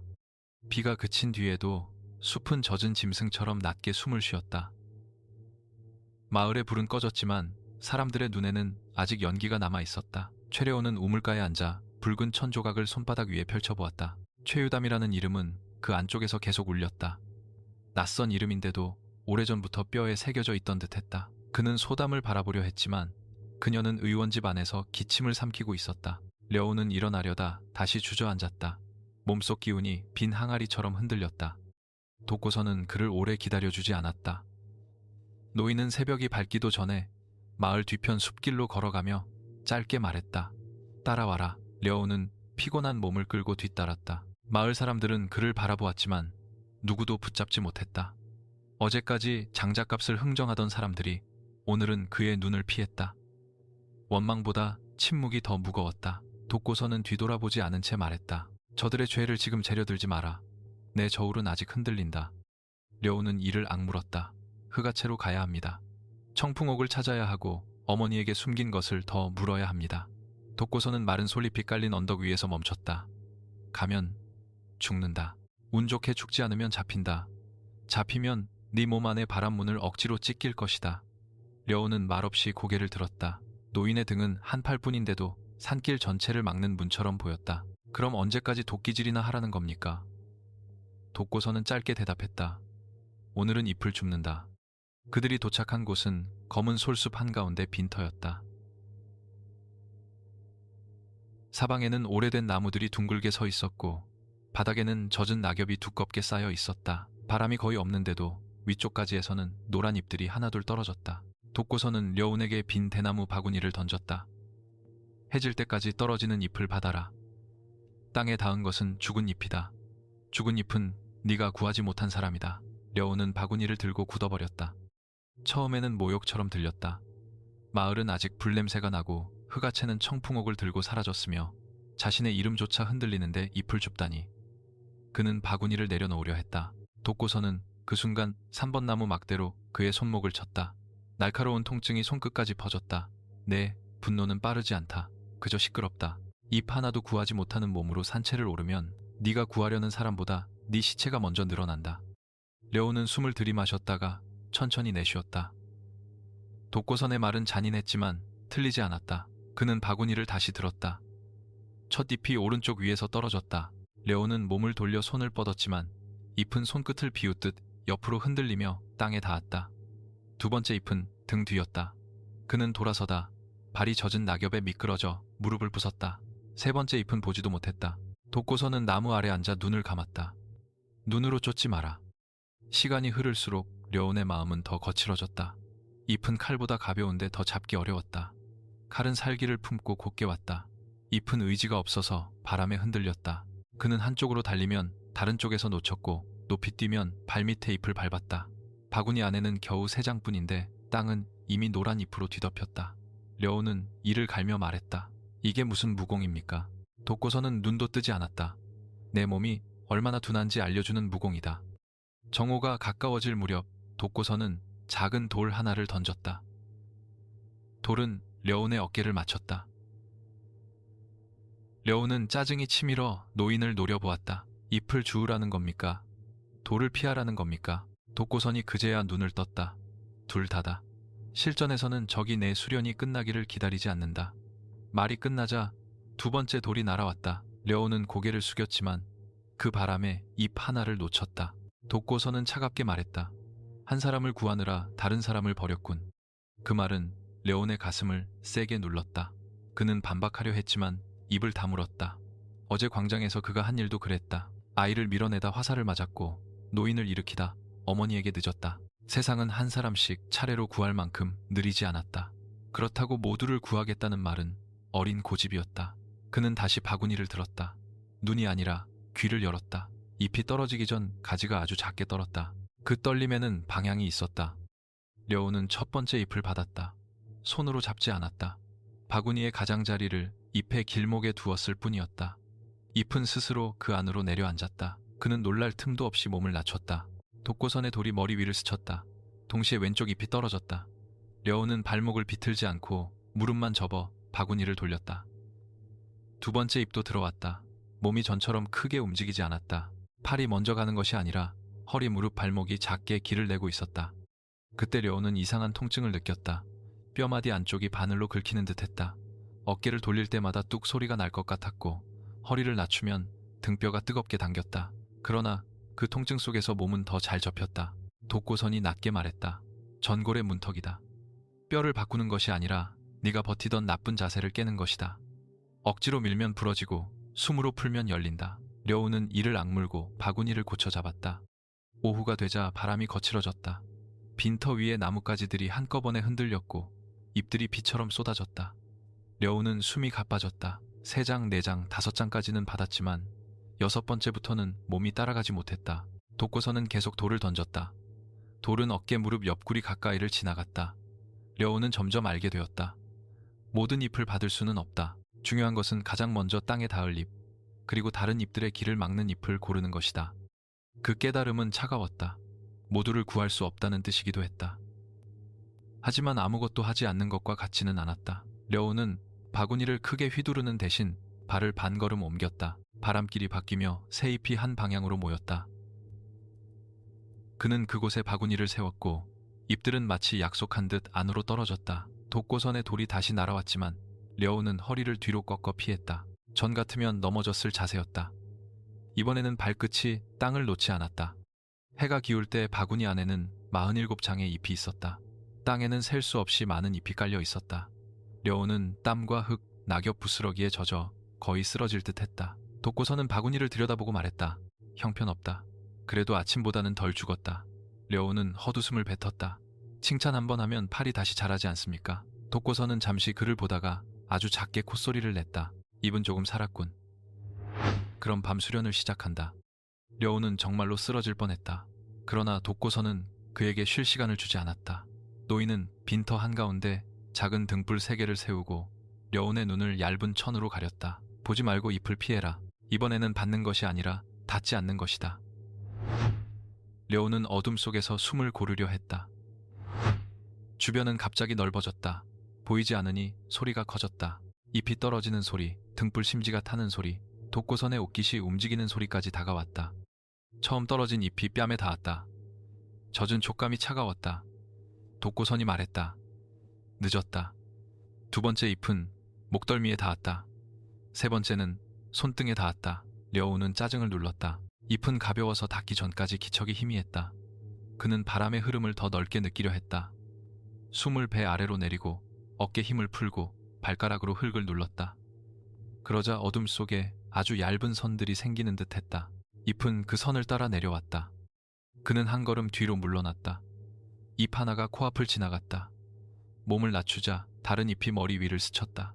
세 번째 잎은 피하지 못할 것 같았지만 그는 허리를 작게 비틀어 지나가게 했다. 뼈마디가 아팠다. 그러나 그 아픔은 길을 알려주는 표식 같았다. 려운은 조금씩 이해했다. 전골은 강해지는 기술이 아니라 좁은 곳에서 살아남는 법이었다. 칼날과 벽, 사람과 사람 사이에 한 치 틈에 몸을 접어넣는 법이었다. 그 순간 숲의 소리가 바뀌었다. 낙엽과 바람 사이에 전혀 다른 것이 섞였다. 아주 낮고 차가운 쇳소리였다. 려오는 천을 벗으려 했지만 독고선이 먼저 등불 하나를 발로 껐다. 빈터가 어두워졌다. 노인의 목소리가 낮아졌다. 손님이다. 려오는 숨을 멈췄다. 나무 사이에서 검은 새가 우는 듯한 휘파람이 들렸다. 이어 회색 옷을 입은 세 사람이 모습을 드러냈다. 그들의 발은 젖은 잎 위를 밟아도 거의 소리를 내지 않았다. 가운데 선 사내는 얼굴 절반을 천으로 가리고 있었다.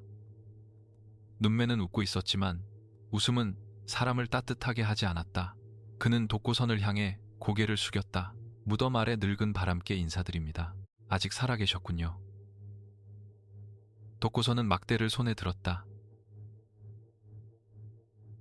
야흥회의 새들은 밤에만 우는 줄 알았더니 요즘은 해지자마자 굶주리는 모양이군. 회색 사내가 낮게 웃었다. 먹이는 귀합니다. 최 씨의 씨앗이라면 더욱 그렇지요. 려온의 손이 굳었다. 또 그 말이었다. 씨앗 마지막 최 씨. 그는 더 이상 도망갈 수 없는 이름들이 자신을 둘러싸는 것을 느꼈다. 회색 사내는 그를 똑바로 바라보았다. 나는 여각신님의 말을 전하러 왔다. 청풍옥은 흑아체에 있지만 내 몸 안의 문은 아직 비어있다. 우리와 가면 살고 거절하면 내 스승과 마을이 함께 값을 치른다. 려우는 천천히 3번 나무 막대를 들었다. 나는 물건이 아니다. 누구 손에도 가지 않는다. 말이 끝나는 순간 왼쪽 나무 뒤에서 은빛 바늘이 날아왔다. 려우는 바람의 찢김을 들었다. 그러나 바늘은 칼보다 작고 빨랐다. 그는 간신히 고개를 들었고 바늘은 귀 옆을 스쳐 나무에 박혔다. 박힌 자리에서 잎이 검게 말랐다. 독이었다. 회색 사내가 손가락을 까딱였다. 나머지 둘이 흩어졌다. 싸움이 시작되었지만 그들은 소리치지 않았다. 칼보다 조용했고 뱀보다 낮았다. 빈터 전체가 갑자기 좁은 우리로 변했다. 독고선은 한 사람을 맡았다. 한 팔뿐인 노인은 큰 동작을 하지 않았다. 상대의 팔꿈치가 들어오는 길목에 막대를 세우고 발목이 빠지는 순간 어깨로 밀었다. 회색 살수는 계속 물러나며 얇은 철사를 펼쳤다. 등불빛에 거의 보이지 않는 선들이 나무 사이에 걸렸다. 려오는 그제야 알았다. 잎을 피하는 수련이 왜 필요했는지. 철사는 잎보다 가늘고 칼보다 잔인했다. 보지 못하고 달려들면 몸이 먼저 잘릴 것이다. 려오는 눈을 크게 뜨지 않았다. 오히려 시선을 낮췄다. 철사는 바람을 막았다. 막힌 곳은 소리가 죽고 열린 곳은 잎이 흔들렸다. 그는 낮게 숨을 내쉬며 그 빈틈을 찾았다. 첫 살수가 오른쪽에서 짧은 칼을 찔러왔다. 려오는 막대 끝으로 칼등을 밀고 몸을 접었다. 전골의 통증이 등뼈를 타고 올라왔다. 두 번째 바늘이 발목을 노렸다. 그는 뛰지 않고 발을 안쪽으로 말았다. 바늘은 신발 끝을 스쳤다. 그러나 세 번째 공격은 달랐다. 회색 사내가 손목을 비트는 순간 보이지 않는 철사가 려온의 뒤쪽에서 당겨졌다. 그는 늦게 들었다. 피하려 했지만 어깨가 걸렸다. 옷이 찢기고 살갗이 얕게 갈라졌다. 뜨거운 통증과 함께 독한 냄새가 올라왔다. 려온의 머리가 순간 어지러워졌다. 독이 묻어 있었다. 독고선이 소리쳤다. 숨을 올리지 마라. 아래로 묶어라. 려온은 무릎을 꿇을 뻔한 몸을 억지로 버텼다. 회색 사내가 다가왔다. 재능은 있지만 아직 덜 익었다. 덜 익은 열매는 따기 쉽지.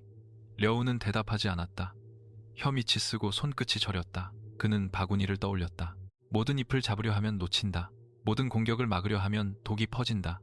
가장 먼저 닿을 것, 다른 길을 막는 것, 그것만 고른다. 그는 눈앞에 칼을 보지 않고 상대의 어깨와 철사의 흔들림을 들었다. 그리고 한 걸음 물러나는 대신 앞으로 접혀 들어갔다. 막대가 철사 아래를 스쳤다. 끄는 것이 아니라 낮췄다. 회색 사내의 발이 자신의 철사에 걸려 아주 잠깐 흔들렸다. 려오는 그 틈에 어깨를 밀었다. 공격은 약했지만 방향이 맞았다. 사내는 뒤로 밀려 등불 옆에 무릎을 꿇었다. 려오는 추가로 때리지 않고 옆으로 굴러 바늘의 길을 피했다. 몸이 불에 타는 듯 아팠다. 전골은 그에게 기적을 주지 않았다. 다만 죽을 자리에서 한 호흡만 더 버티게 했다. 독고선은 자신의 상대를 쓰러뜨렸지만 숨이 거칠어져 있었다. 한 팔뿐인 몸으로 세 살수의 포위를 완전히 감당하기는 어려웠다. 마지막 회색 사내가 품속에서 작은 피리를 꺼냈다. 날카로운 소리가 숲을 찔렀다. 려온의 귀가 터질 듯 아팠다. 바람문이 열린 귀에 그 소리는 독보다 잔혹했다. 그는 머리를 감싸며 비틀거렸다. 회색 사내가 웃었다. 들리는 귀는 이렇게도 쓸 수 있다. 좋은 문은 좋은 약점이 되지. 려우는 쓰러지지 않으려 이를 악물었다. 소리는 커서 피할 수 없었다. 그렇다면 듣지 않는 것이 아니라 다른 소리를 찾아야 했다. 그는 발밑에 낙엽을 밟았다. 젖은 잎이 으깨지는 둔한 소리, 자신의 숨이 배 아래에서 밀리는 소리, 독고선의 막대가 흙을 긁는 소리, 그 낮은 소리들을 붙잡자 피리 소리가 조금 뒤로 밀렸다. 그는 몸을 낮추고 피리 든 사내의 손목을 향해 막대를 던졌다. 막대는 정확하지 않았지만 충분했다. 피리가 떨어졌다. 독고선이 그 순간을 놓치지 않았다. 노인의 막대가 회색 사내의 어깨와 무릎을 차례로 눌렀고 사내는 힘없이 무너졌다. 나머지 둘은 후퇴하려 했다. 려우는 쫓지 않았다. 다리가 이미 떨렸고 독이 더 퍼지면 끝이었다. 그러나 가운데 사내가 물러서며 품속에서 검은 구슬을 던졌다. 독고선이 려운을 밀쳤다. 구슬이 터지며 차가운 연기가 퍼졌다. 려운은 숨을 막고 바닥을 굴렀다. 눈앞이 흐려졌다. 연기가 거쳤을 때 회색 사내 하나는 이미 사라졌고 둘은 쓰러져 있었다. 독고선은 려운의 어깨 상처를 확인했다. 깊지 않다. 하지만 독이 성가시다. 움직이지 마라. 려운은 숨을 고르며 고개를 끄덕였다. 몸은 이기지 못한 싸움을 치른 사람처럼 무거웠다. 그래도 그는 알았다. 방금 자신은 잎을 잡듯 칼을 흘렸고 뼈를 접듯 철사를 피했다.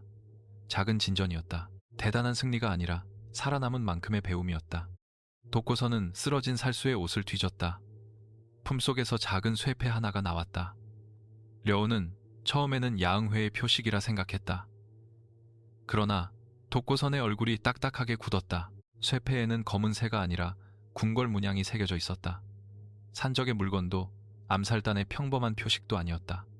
독고선은 그것을 손바닥에 올려놓고 오래 바라보았다. 이건 조정의 내금패다. 살수가 왜 이런 것을 품고 있지? 려우는 차가운 바람이 등줄기를 타는 것을 느꼈다. 멀리 마을 쪽에서 종소리가 한 번 울렸다. 누군가 위험을 알리는 소리였다.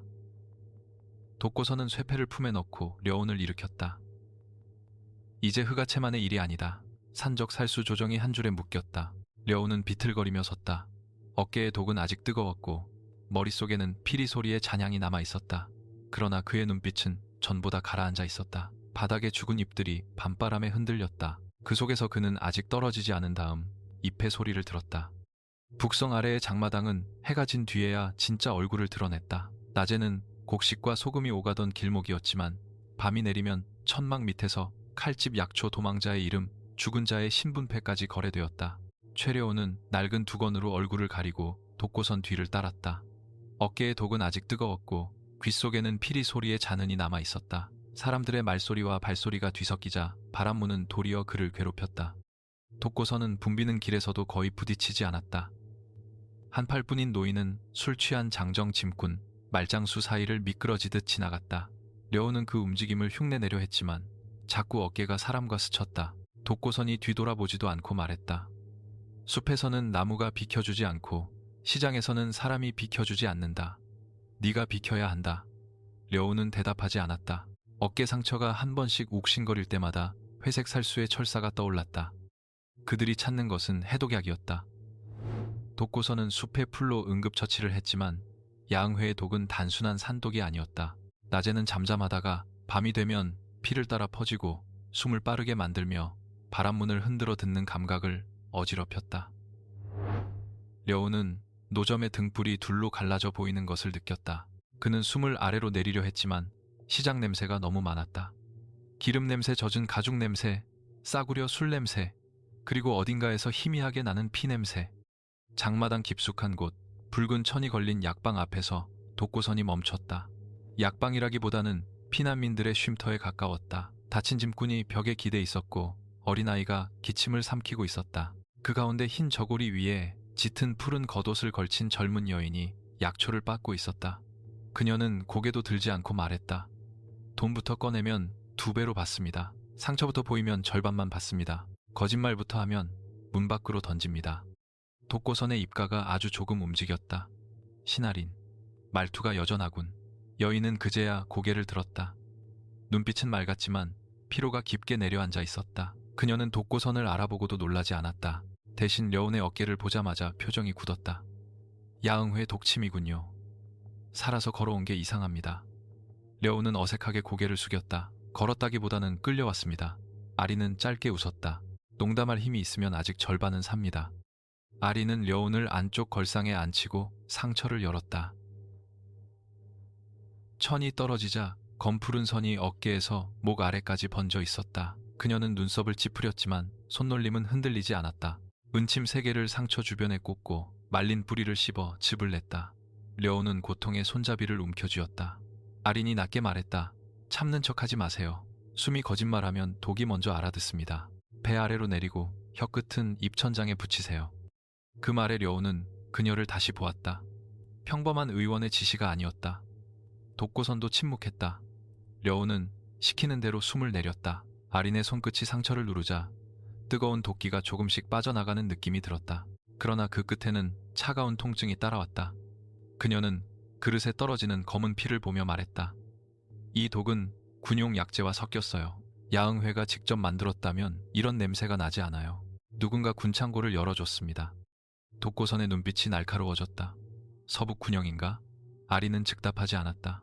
그녀는 젖은 천으로 손을 닦고 약방 뒤편의 작은 상자를 꺼냈다. 안에는 말린 꽃잎과 납으로 봉한 작은 병들이 있었다. 성급히 말하면 목이 먼저 날아갑니다. 하지만 어제 산기늨 마을에서 쓰인 연기독과 같은 계열입니다. 흑아채가 산에서 만들 수준이 아니에요. 누군가 산적에게 독을 주고 길을 주고 목표를 줬습니다. 려운의 손이 굳었다. 그때 약방 밖에서 소란이 일었다. 누군가 가격을 놓고 다투는 소리처럼 시작했지만 곧 다른 박자로 변했다. 장사꾼의 고함 사이에 쇠붙이가 천막 기둥을 스치는 얇은 소리가 섞였다. 려운은 본능적으로 고개를 돌렸다. 그러나 감각이 흐렸다. 독 때문에 소리의 위치가 흔들렸다. 오른쪽인 줄 알았는데 왼쪽에서 발소리가 들리고 가까운 줄 알았는데 멀리서 칼집이 울렸다. 독고선이 짧게 말했다. 침착해라. 지금 내 귀는 미끼를 물고 있다. 천막이 찢기며 사내 둘이 안으로 밀려 들어왔다.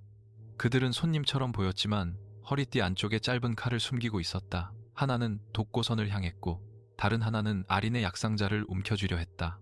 려운은 반사적으로 일어나려 했지만 아린이 그의 팔을 눌렀다. 움직이면 독이 심장으로 갑니다. 려운은 이를 악물었다. 독고선이 막대를 들었으나 약방 안은 좁고 환자들이 많았다. 큰 동작을 하면 다친 사람들이 먼저 휘말릴 상황이었다. 독고선은 첫 사내에 손목을 쳤지만 두 번째 사내는 이미 아린 곁에 붙었다. 려운은 앉은 자세에서 3번 나무 막대를 뻗었다. 힘을 주지 않았다. 약방에서 배운 숨을 아래에 묻고 상대의 손이 상자에 닿기 직전 손등을 살짝 밀었다. 사내의 힘은 그대로 빗나가 옆 선반을 쳤고 병들이 흔들렸다. 아리는 그 틈에 약상자를 발로 뒤로 밀었다. 환자 앞에서 칼질하는 자들은 약값을 3배로 받습니다. 사내가 욕설을 삼키며 려운에게 칼을 돌렸다. 려운은 피하려 했지만 어깨가 말을 듣지 않았다. 칼끝은 그의 목 옆을 향했다. 그 순간 려운은 상대의 힘이 앞으로 쏠린 것을 느꼈다. 막지 못한다면 돌려야 했다. 그는 막대를 칼등 아래에 붙이고 몸을 비틀지 않은 채 손목만 낮췄다. 칼은 방향을 잃고 바닥에 박혔다. 사내가 앞으로 기울자 려운은 어깨가 아니라 팔꿈치로 그의 가슴을 밀었다. 사내는 자기 힘에 밀려 문 밖으로 굴렀다. 독고선은 그것을 보고 낮게 말했다. 반맥의 흉내다. 좋지만 2번 하면 내 어깨가 먼저 찢어진다. 려운은 숨이 가빠졌다. 정말로 상처가 다시 뜨거워졌다. 그러나 밖의 소란은 더 커지고 있었다. 약방을 노린 자들은 둘뿐이 아니었다. 장마당 곳곳에서 천막줄이 끊어지고 등불이 흔들리고 사람들이 비명을 삼키며 달아났다. 누군가 일부러 혼란을 만들고 있었다. 아리는 약상자를 품에 안고 말했다. 목표는 저 상자가 아니라 시장 전체일 수도 있어요. 그 말이 끝나기 무섭게 장마당 중앙에서 한 사내가 천막 위로 올라섰다. 그는 흑아채 산적처럼 거칠지 않았고 야응회 살수처럼 조용하지도 않았다. 값비싼 회색 무복을 입고 허리에는 군영에서 쓰는 짧은 표창 주머니를 찼다. 그는 사람들 위로 작은 두루마리를 펼쳤다. 그 안에 그려진 것은 북성 아래의 지도였다. 놀랍게도 지도 한쪽에는 려운이 살던 산기존 마을이 붉은 점으로 표시되어 있었다. 려운의 눈이 차갑게 굳었다. 아린도 지도를 보았다. 그녀의 얼굴에서 피로가 사라지고 분노가 떠올랐다.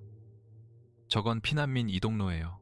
다친 사람들과 아이들을 빼내려고 만든 길입니다. 군영이 아니면 모르는 길이에요. 독고서는 이를 악문 듯 침묵했다. 회색 무복 사내가 외쳤다. 이 시장에 금산대 잔당이 숨어 있다. 숨겨주는 자는 영모에 연루된다. 사람들은 서로를 돌아보았다. 공포는 불보다 빨랐다. 조금 전까지 함께 피난길을 묻던 이들이 서로에게서 한 걸음씩 멀어졌다. 려오는 그 말이 자신을 향한다는 것을 알았다. 도망치면 시장 사람들 전체가 의심받는다. 나서면 산적과 조정, 야응회의 눈이 모두 자신에게 붙는다. 그는 어깨를 누르며 일어섰다. 아린이 막았다. 아직 독이 남아있어요. 려오는 그녀를 보았다. 저들이 찾는 게 저라면 숨어도 누군가 대신 맞습니다. 아린은 잠시 그의 눈을 보더니 손을 놓았다. 그럼 죽지 않을 만큼만 나서요. 죽으면 환자 하나 느는 게 아니라 길 하나가 끊깁니다. 려오는 약방 밖으로 걸어 나갔다. 장마당의 등불들이 비바람처럼 흔들렸다. 그는 손을 들고 낮게 말했다. 찾는 사람이 나다. 사람들을 건드리지 마라. 회색 무복 사내는 웃었다. 나무꾼 옷을 입은 역적이라. 세상이 참 흥미롭군. 그는 손짓했고 주변의 사내들이 원을 만들었다. 그러나 시장은 좁았다. 뒤에는 약방 환자들이 있고 앞에는 도망치는 사람들, 양옆에는 술독과 천막 기둥이 있었다. 칼을 크게 휘두르면 민간인이 먼저 다친다. 려오는 3번나무 막대를 낮게 잡았다. 반맥은 힘을 돌리는 법이었다. 하지만 독고선의 말처럼 2번 쓰면 어깨가 버티지 못할 수 있었다. 그래서 그는 먼저 움직이지 않았다. 첫 사내가 짧은 곤봉을 들고 달려왔다.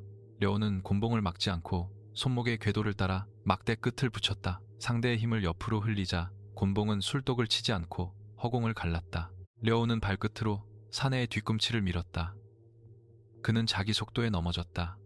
2번째는 칼을 들었다. 칼 끝은 빠르고 낮았다. 려오는 피할 공간이 없었다. 뒤에 아이가 있었다.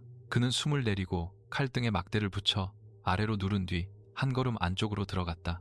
상대의 어깨가 려온의 가슴에 닿기 직전 려온은 몸을 돌리지 않고 무릎만 접었다. 힘의 중심이 무너진 사내는 려온을 베지 못하고 천막줄에 걸려 넘어졌다. 사람들 사이에서 낮은 탄성이 흘렀다. 려온의 어깨 상처는 다시 젖었다. 3번째 공격은 함정이었다. 앞에 사내가 일부러 크게 달려들고 뒤에서 표창이 날아왔다. 려온은 표창 소리를 늦게 들었다. 독이 귀를 흔들어 방향이 흐렸다. 그때 아린이 약방 앞에서 작은 약병을 던졌다. 병은 바닥에 깨지며 흰 가루를 뿌렸고 표창은 그 안을 지나며 궤도가 드러났다. 려온은 몸을 낮춰 표창을 피하고 앞에 사내가 휘두른 힘을 잡아 옆으로 돌렸다. 사내의 팔이 자기 동료의 길을 막았다. 회색 무복 사내의 표정이 굳어졌다. 재주가 있군. 하지만 시장은 내 편이 아니다. 그는 천막 기둥 하나를 걷어찼다. 줄이 끊어지며 큰 천막이 사람들 위로 무너졌다. 비명과 먼지가 한꺼번에 일었다. 려오는 상대를 쫓는 대신 천막 아래 갇힌 사람들에게 달려갔다. 그는 무거운 기둥을 들 힘이 없었다. 대신 반맥의 원리를 떠올렸다. 힘으로 들지 말고 무너진 방향을 되돌린다. 그는 기둥 끝을 낮추고 사람들의 손을 모아 반대쪽을 밀게 했다. 기둥이 조금 들렸다. 아린이 안쪽 아이를 끌어냈고 독고서는 뒤에서 남은 추격자를 막았다. 려오는 숨이 끊길 듯 했지만 멈추지 않았다. 시장 사람들도 하나둘 손을 보탰다. 방금까지 그를 두려워하던 장사꾼이 천막줄을 잡았고 짐꾼이 어깨로 기둥을 받쳤다. 회색 무복 사내는 그 광경을 보고 이를 갈았다. 공포는 사람을 흩어지게 하지만 함께 미는 무게는 잠깐이나마 공포를 늦춘다. 려오는 그 짧은 시간을 놓치지 않았다. 그는 마지막으로 회색 무복 사내와 마주섰다. 상대는 칼을 뽑지 않았다. 대신 손바닥 안에 얇은 쇠고리를 감았다. 가까이 붙어 관절을 꺾는 무기였다. 려온의 어깨는 더 이상 큰 충격을 견디기 어려웠다. 사내가 빠르게 들어와 손목을 잡았다. 려온은 힘으로 빼지 않았다. 잡힌 방향으로 한 걸음 따라 들어갔다. 상대의 힘이 당기는 줄이라면 그는 그 줄 끝에 매달리는 돌이 아니라 줄을 따라 흐르는 물이 되어야 했다. 2 사람의 몸이 가까워졌다. 사내는 려온의 팔꿈치를 꺾으려 했지만 려온은 무릎을 낮추며 상대의 중심 아래로 들어갔다. 어깨가 찢어질 듯 아팠다. 그는 이를 악물고 숨을 아래에 묶었다. 반맥은 상대를 해치는 기술이 아니라 상대가 만든 길을 되돌려주는 문이었다. 려우는 손목을 비틀지 않고 팔 전체를 둥글게 돌렸다. 사내의 쇄골이가 자기 손가락을 죄었고 중심이 무너졌다. 려우는 그를 바닥에 눕히고 목에서 칼을 멀리 찼다. 사내는 쓰러진 채 웃었다. 네가 이긴 줄 아나. 오늘 시장은 네 이름을 기억한다. 조정도 기억할 것이다. 그는 혀 밑에 숨긴 작은 종이를 씹으려 했다. 아린이 재빨리 은침을 던져 그의 턱 아래를 눌렀다.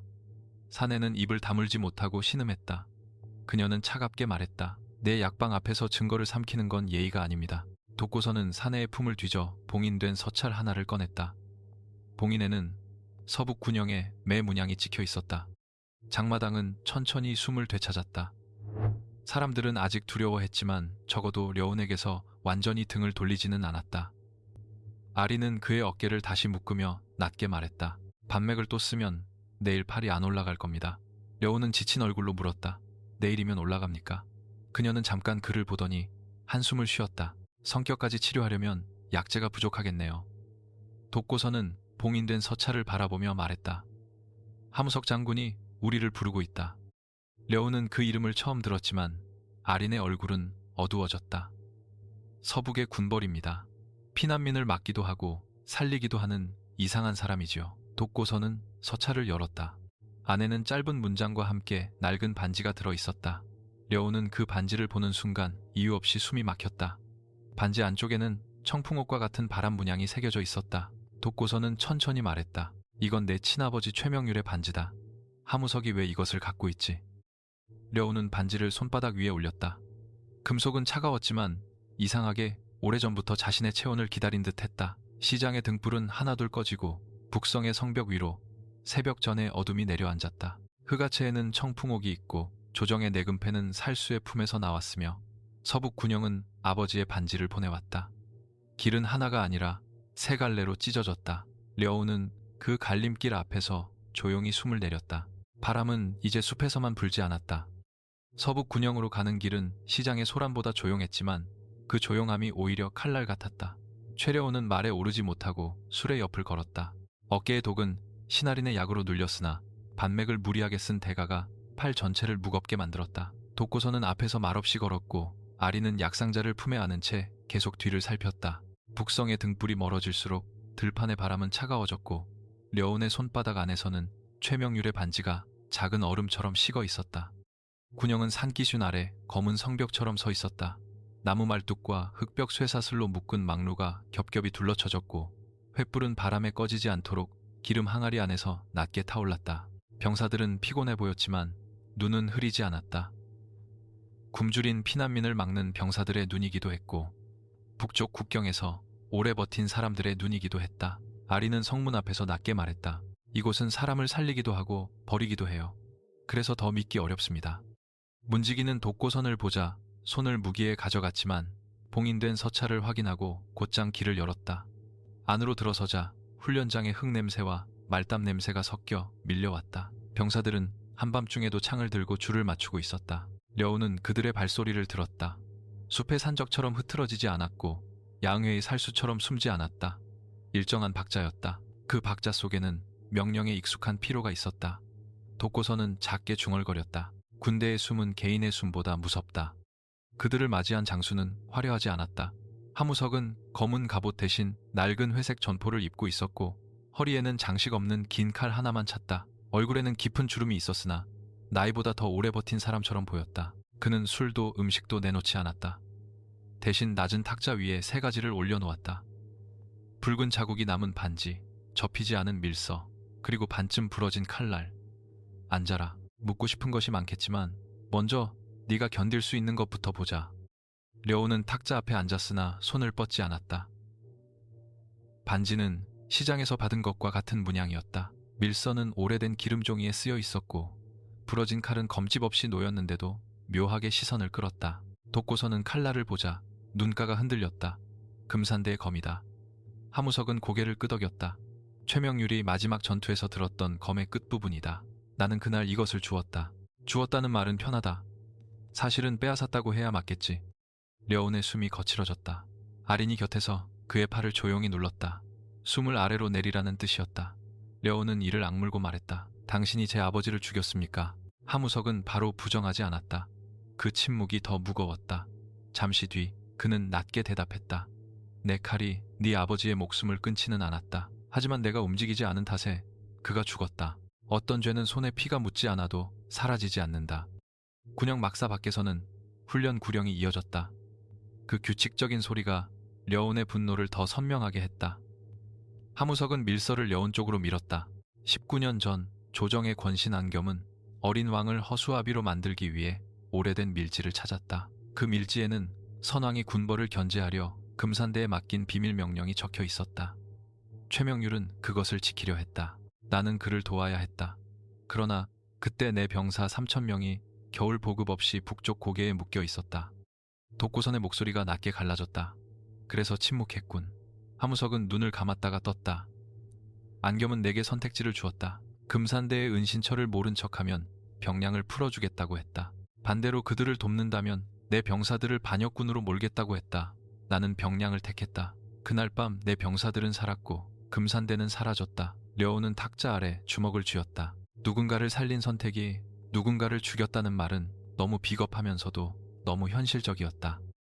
아리는 조용히 물었다. 그러면 산기 마을의 연기독은 무엇입니까? 하무석의 시선이 그녀에게 향했다. 그 독은 내 군영의 창고에서 나갔다. 하지만 내 명령은 아니다. 서북 군영 안에도 안겸의 눈과 귀가 있다. 려운은 차갑게 말했다. 책임을 피하는 말처럼 들립니다. 하무석은 고개를 끄덕였다. 피하지 않는다. 그래서 너희를 불렀다. 내 창고에서 독이 나갔고 흑아채가 그것을 썼다. 누군가 내 군영을 통해 산적과 조정을 이어붙였다. 그는 부러진 칼날을 들어 려운 앞에 세웠다. 이 칼은 내 아버지의 것이다. 하지만 이것만으로는 안겸을 찌를 수 없다. 필요한 것은 청풍옥과 밀지의 나머지 문장이다. 독고서는 하무석을 노려보았다. 그래서 아이를 군영으로 불러들였나? 미끼로 쓰려고. 하무석은 부정하지 않았다. 그래. 하지만 미끼만으로 부른 것은 아니다. 안겸이 내 존재를 알았다. 야응회도 알고 흑아채도 안다. 네가 숲에 숨어 있으면 마을만 계속 타게 된다. 려운은 한동안 말하지 않았다. 그의 안에는 두 사람이 싸우고 있었다. 한 사람은 당장 하무석의 멱살을 잡고 싶어 했다. 다른 한 사람은 장마당에서 쓰러진 천막을 함께 들어 올리던 손들을 기억했다. 분노는 빠르지만 사람을 구하는 길은 느렸다. 그는 반지를 손바닥에 올리고 물었다. 당신이 원하는 것은 무엇입니까? 하무석은 탁자에 손을 얹었다. 안겸을 끌어내리는 것, 그리고 내가 외면했던 죽음의 값을 늦게라도 치르는 것. 그때 막사 밖에서 짧은 북소리가 울렸다. 한 번, 두 번, 세 번. 병사들이 동시에 움직이는 소리가 땅을 울렸다. 하무석의 얼굴이 굳었다. 막루 쪽에서 병사가 외쳤다. 서쪽 울타리 아래 연기입니다. 말들이 날뛰고 있습니다. 독고서는 즉시 일어섰다. 흑아채다. 황철학은 정면으로만 오지 않는다. 하무석은 칼을 집어들고 막사 밖으로 나섰다. 모두 불을 낮춰라. 연기 속에서 빛은 표적이다. 피난민 막사부터 비워라. 군영은 순식간에 전장으로 변했다. 그러나 산속의 기습과 달리 병사들은 흩어지지 않았다. 방패병이 앞으로 나오고 창병이 뒤를 받쳤으며 궁수들은 막루 위에서 횃불을 덮었다. 려운은 그 질서 속에서도 이상한 삐걱거림을 들었다. 서쪽에서 연기가 올라왔지만 동쪽 마루리 쪽 발소리가 더 가벼웠다. 진짜 기습은 반대편이었다. 그는 하무석에게 외쳤다. 마루리 쪽입니다. 연기는 눈을 속이는 겁니다. 하무석은 망설이지 않았다. 동쪽으로 두 조 돌려라. 말이 끝나자 동쪽 울타리 아래가 터지듯 흔들렸다. 흑아채 산적들이 젖은 가죽을 뒤집어 쓴 채 진흙 구덩이에서 튀어나왔다. 그들은 군영의 배수로를 타고 들어온 것이었다. 황철학의 방식이었다. 정면을 두드리고 가장 낮은 곳으로 들어온다. 려운은 3번 나무 막대를 들었지만 어깨가 아직 무거웠다. 독고선이 옆에서 말했다. 큰 싸움에 끼어들지 마라. 내 역할은 길을 보는 것이다. 려운은 고개를 끄덕였지만 곧 아린의 약방 가방을 떠올렸다. 아린은 이미 피난민 막사 쪽으로 달려가고 있었다. 다친 병사와 아이들이 그곳에 있었다. 려운은 그녀를 따라가려 했다. 그러나 앞을 산적 둘이 막았다. 한 명은 도끼, 다른 한 명은 갈고리 달린 사슬을 들고 있었다. 시장의 싸움과 달랐다. 이곳은 넓었고 상대는 무기를 크게 휘둘렀다. 려운이 반맥으로 정면 힘을 돌리려 하면 어깨가 버티지 못할 수 있었다. 그는 숨을 내리고 직접 맞받는 대신 발밑 진흙과 말뚝의 위치를 들었다. 사슬이 먼저 날아왔다. 려우는 막대로 막지 않고 옆 말뚝에 사슬이 감기게 몸을 비켰다. 갈고리가 나무에 박히자 상대의 팔이 끌려갔다. 도끼 든 산적이 그 틈을 메웠다. 도끼는 황철학의 것만큼 무겁지 않았지만 넓은 궤도로 밀어붙였다. 려우는 뒤로 물러나며 숨을 세었다. 하나 둘 셋. 도끼가 3번 크게 돈 뒤 산적의 오른발이 진흙에 깊게 박혔다. 려우는 그 순간 무릎 안쪽을 막대로 눌렀다. 산적은 쓰러졌지만 려운도 비틀거렸다. 반맥은 아니었는데도 몸이 무거웠다. 독이 아직 남아 있었다. 그는 피가 섞인 침을 뱉고 피난민 막사로 달렸다. 그곳에서는 아린이 이미 사람들을 줄 세워 이동시키고 있었다. 그녀는 떨리는 아이에게 젖은 천을 건네며 말했다. 숨을 길게 내쉬어. 무서우면 더 천천히. 려운이 다가오자 아린은 눈만 돌렸다. 여긴 내가 맡을게요. 당신은 불길보다 칼길을 막아요. 려운은 짧게 고개를 끄덕였다. 그러나 황철학은 그 둘을 이미 보고 있었다. 그는 동쪽 울타리 너머에서 나타났다. 이번에는 청풍옥을 목에 걸고 있었다. 옥은 횃불 속에서 푸르게 빛났고 그 빛은 려운의 가슴을 이상하게 당겼다. 황철학은 군영 한가운데서 도끼를 어깨에 걸치고 걸었다. 주변 산적과 병사들이 싸우는 가운데서도 그는 서두르지 않았다. 서북의 개와 금산대의 새끼가 한 막사에 앉았군. 세상은 참 게으르게 반복된다. 하무석이 앞으로 나섰다. 황철학 물러나라. 황철학은 그를 보고 웃었다. 웃음에는 증오보다 오래된 피로가 있었다. 장군님께서 아직 내 이름을 기억하십니까? 북쪽 고개에서 굶어 죽은 자들 이름도 기억하십니까? 하무석의 칼끝이 낮아졌다. 그 짧은 흔들림을 려우는 놓치지 않았다. 황철학은 단순한 산적이 아니었다. 하무석과 과거가 있었다. 하무석은 낮게 말했다. 그때 너희를 버린 것은 내 죄다. 하지만 오늘 민간인을 노린 것도 내 죄다. 황철학의 눈빛이 차갑게 가라앉았다. 죄는 살아남은 자들이 서로에게 붙이는 이름이지. 둘의 충돌은 폭발처럼 시작되지 않았다. 오히려 조용했다. 하무석의 칼은 직선으로 들어갔고 황철학의 도끼는 그 직선을 옆으로 눌렀다. 쇠가 부딪히는 소리가 군영 전체에 퍼졌다. 려우는 그 싸움을 보며 숨이 막혔다. 하무석은 군대의 박자로 싸웠다. 일정하고 단단하며 물러섬이 적었다. 황철학은 산과 굶주림의 박자로 싸웠다. 비틀리고 거칠지만 한 번 물면 놓지 않았다. 두 사람의 무기는 서로의 과거를 두드리는 것 같았다. 려우는 끼어들 수 없었다. 끼어들면 죽거나 방해가 될 뿐이었다. 대신 그는 주변을 보았다. 아니 들었다. 산적들이 황철학의 싸움을 방패 삼아 피난민 막사 쪽으로 조금씩 접근하고 있었다. 진짜 목적은 대결이 아니라 납치였다. 려운의 시선이 아린에게 향했다. 그녀는 마지막 아이를 밀어내고 약상자를 챙기고 있었다. 그때 회색 그림자 하나가 막사 천 뒤에서 미끄러져 나왔다. 산적의 발이 아니었다. 야응회의 살수였다. 려운은 몸을 던졌다. 어깨가 비명을 질렀지만 그는 멈추지 않았다. 살수의 손에는 검은 천이 들려 있었다. 아린이 뒤늦게 돌아섰고 려운은 막대를 던져 살수의 손목을 노렸다. 막대는 맞았지만 충분히 깊지 않았다. 살수는 한 걸음 물러나며 아린의 약상자를 발로 찼다. 병들이 깨지고 흰 가루가 흩어졌다. 아린은 그 가루를 이용해 상대의 시야를 흐리려 했지만 뒤에서 또 다른 손이 그녀의 어깨를 잡았다. 2명이었다. 려우는 두 번째 살수를 보지 못했다. 독이 흐린 귀를 다시 흔들었다. 그는 반맥으로 첫 살수의 힘을 돌리려 했으나 어깨가 갑자기 풀렸다. 통증이 아니라 공허함이었다. 힘이 끊긴 것이다. 첫 살수가 그의 가슴을 밀었고 려우는 뒤로 넘어졌다. 아린이 외쳤다. 숨을 올리지 마요. 팔 쓰지 말고 다리로. 그러나 그녀의 말은 끝까지 이어지지 못했다. 검은 천이 그녀의 입과 코를 덮었고 그녀의 몸이 흔들렸다. 려운의 눈앞이 붉게 번졌다. 그는 일어나려 했지만 다리가 말을 듣지 않았다.